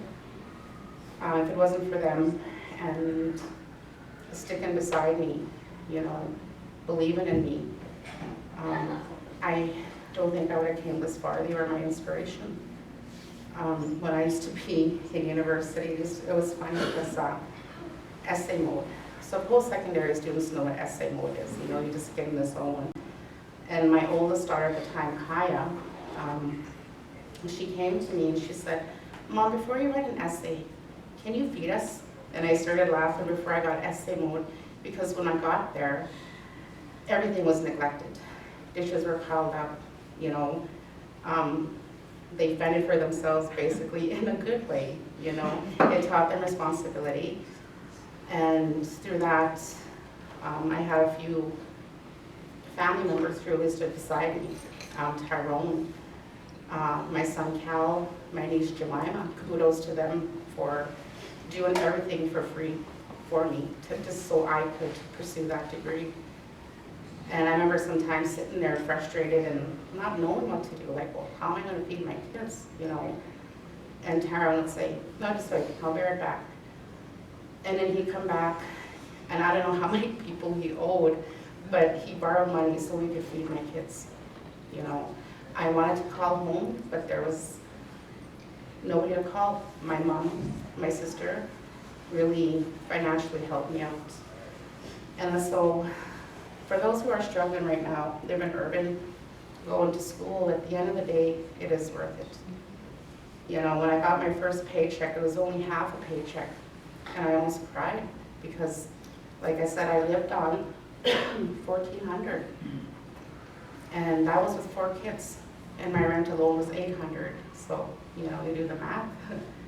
I was skipping 1 bill or 2, and then we just kept moving forward.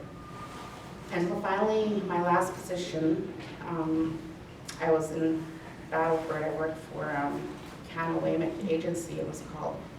I got a full-time position. I was honored that their board of directors offered me a full-time position, and I was in it for almost a year, maybe. And one day I went out for a smoke. I was standing in the back, and I was like, huh, I'm lonesome. I want to go home. And then so I did come home. I really missed my mom. I missed the lake. I missed the trees. And I was able to get reconnected again with our community. I was very fortunate that I had my family. And then my mom put up with us for a few years. And then we finally got our own house, and that took a while.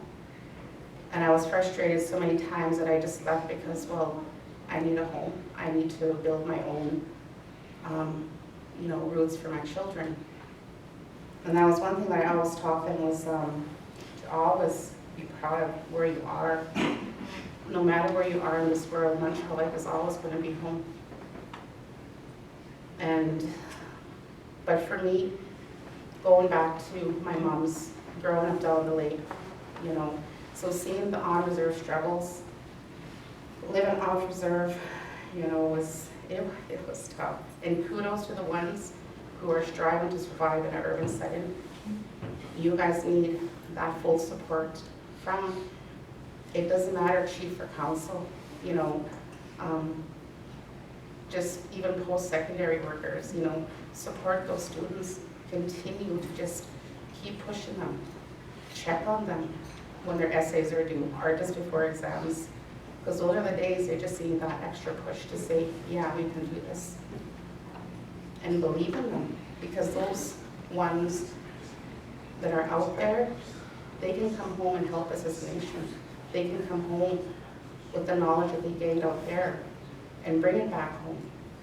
We just got to allow them to come back in a circle. We have to trust that they have the abilities and the skills to help our nation, because they are our band members as well. And I guess briefly before this, I did have a job, so I know a lot of people are talking about what they did prior, and I said, yeah, I didn't even do that either. So, but prior to the elections, I was working with a social assistant employment training program under social development in Montreal on reserve. And then it was then, maybe about 2 months ago, I started feeling again because I reached burnout as a frontline worker. And I'm not gonna lie, you know, it was tough, you know, when you're sitting at home and you're the helper, but you don't have the answers. Because, or even for yourself, I mean, because a lot of us are too proud to admit that we need help. And to carry others, you know, struggles can weigh on somebody, you know, really bad.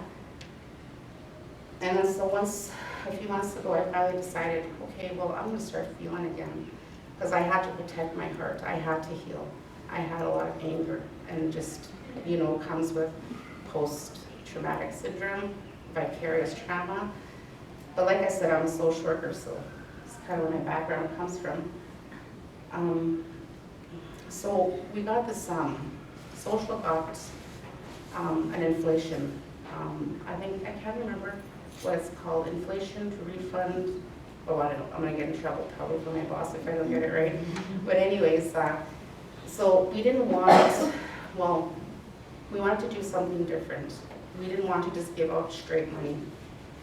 We wanted to help our people better. So what we started doing is, I just said I had hygiene tax. And then from there, it escalated to meat packs, the basic curtains, curtain rods, bed sets, you know, microwaves.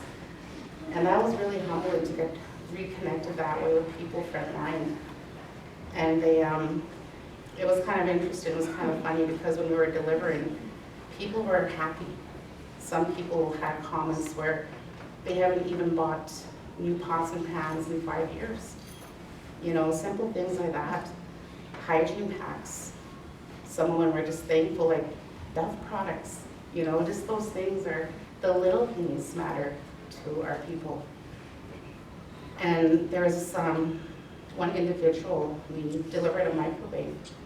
And it was kind of funny because just that day, his microwave started smoking. And he said, I had my microwave for 10 years.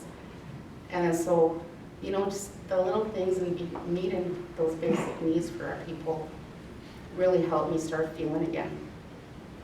And then starting to hear so much about what's going on, you know, with the addictions. We have so many beautiful people we're losing to addictions. And to me, the way I see it, they're not bad people. For me, when they have a clarity of mind, that's when I sit with them, you know. And so many people just kind of want to push that aside, pass it to the next organization. And you were seeing that, and they always ended back with us in social.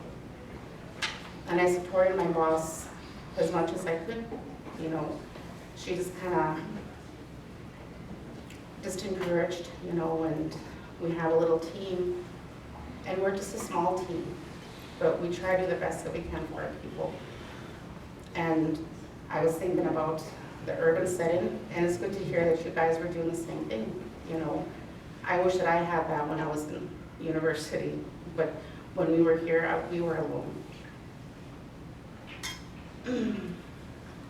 But, you know, I know this is my last time to speak, and that's pretty much what I just felt that I needed to say tonight.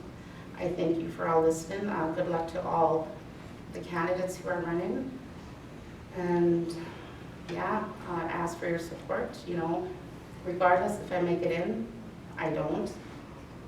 I'm still gonna help our people, because I don't think I'm done yet in Montreal. Like, I tried to leave, and I just keep coming back. So I feel that I'm not done, you know, because I have a good team that I can go back to. And with that, thank you for listening. And sorry I took away, you know, so much time because you guys need to smoke because I do. So. But thank you and have a good evening. Safe travel.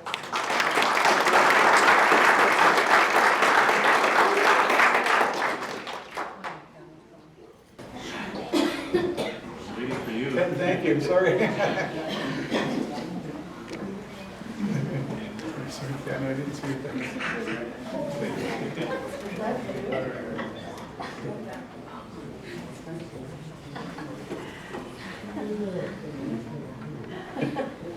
Good evening.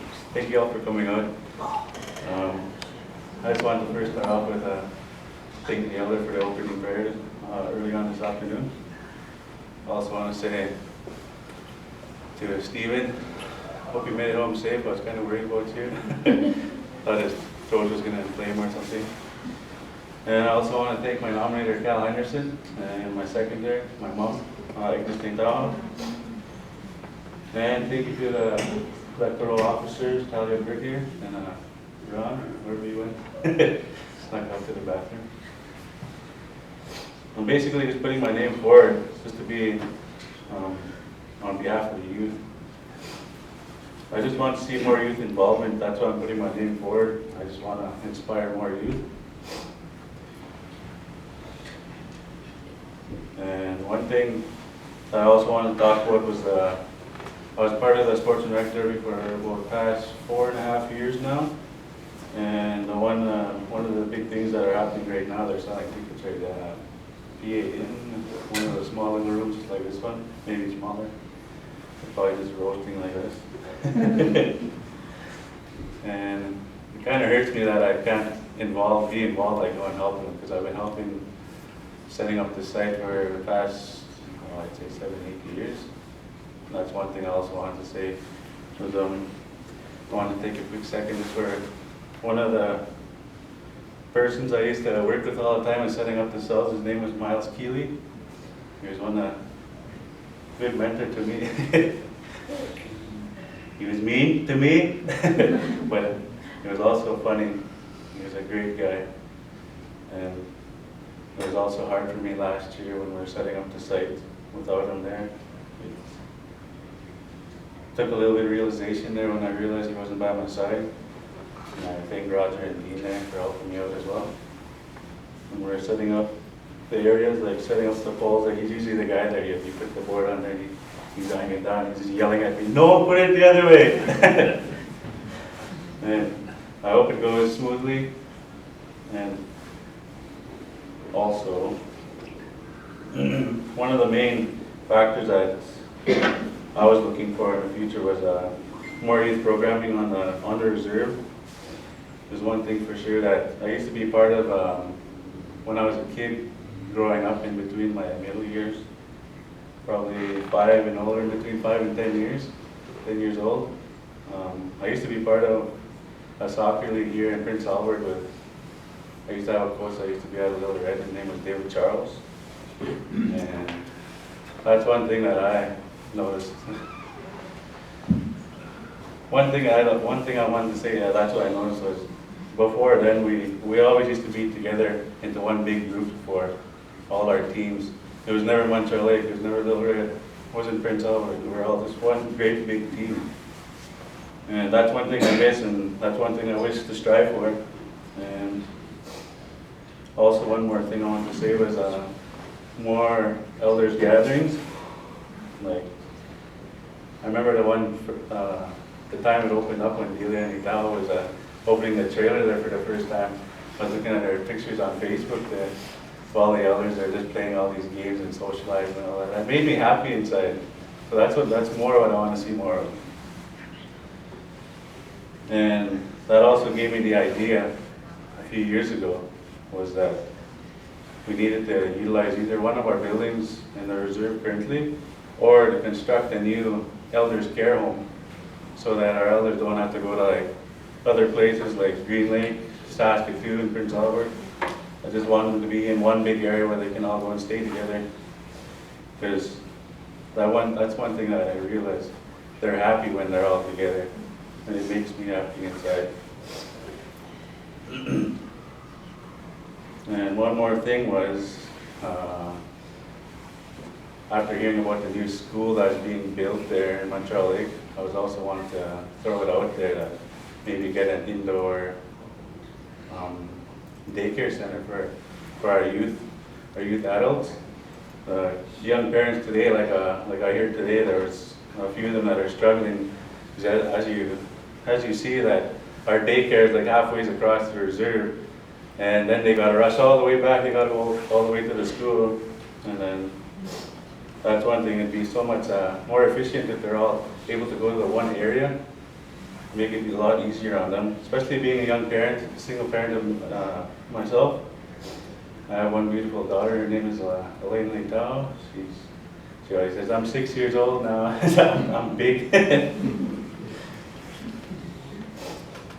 And another goal of mine was creating one bedroom homes or tiny cabins for one of our single people, or either just some other people that just want to have their own little home.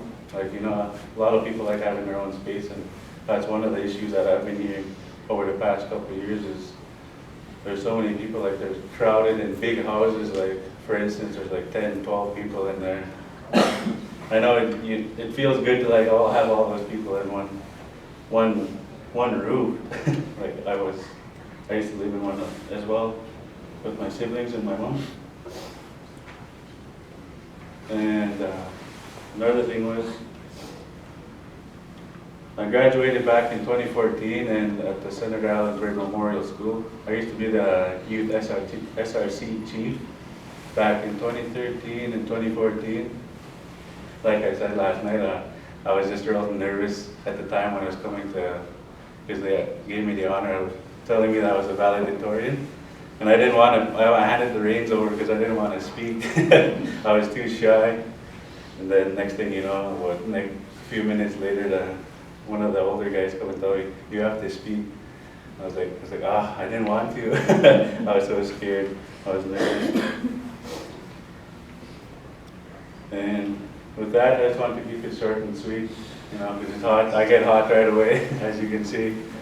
Sorry that everybody's sitting here melting in this little room. I was in the hallway watching it on Conrad's live feed, so I could hear everything that was out there. But I hope everyone makes a safe ride home. And I believe it's not snowing outside today, so it should be beautiful on the highways. Thank you very much. And humbly ask for your support on March 31st. And now you.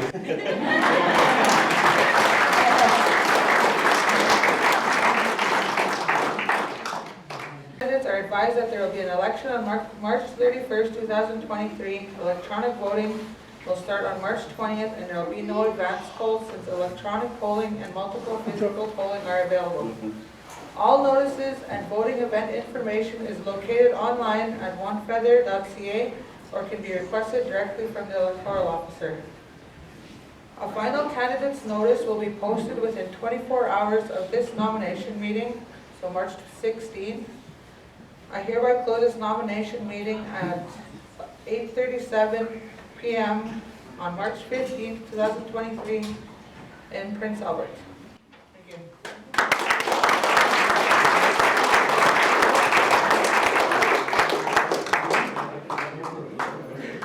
I'm not promoting anybody here. I want to say it's been a good 3 days. It's been an exciting 3 days. And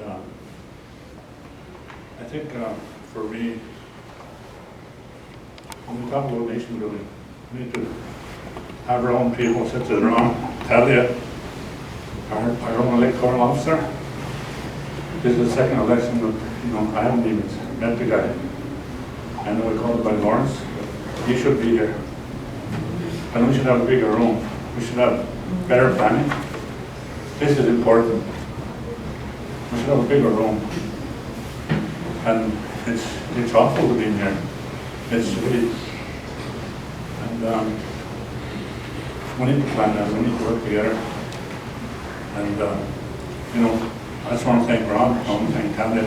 Did an excellent job in Montreal. I'm sorry I missed a little red, but today, and I'm just thankful I able to be here today. And I know there's elders in the crowd here, and I respect that.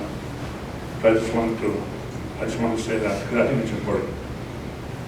And I hope you don't mind me saying that. So I say that in respect. So with that, our heads, Lord, we come before you to give thanks. And I want to wish all the canvas and the rest of that. And when everybody's put their name forward, it's not easy to put your name forward. And to run for any position, whether it's chief or whether it's council position, I just give thanks, and I thank you for today. Thank you for life. Remember the family of late Calvin Berg. I grew up with Calvin, knew him quite well. Same age as Calvin, he's 2 weeks older than I was, and I know he's come a long ways, and he's got family, and sent him strength, guidance to go about the loss of your dad, of course, kids, and the family, the siblings. Just give thanks, and ask that you watch over our election. Just guide everybody as they go about traveling, keep everybody safe. Remember our elders, remember our youth. And again, we say this in your son Jesus' name. Amen.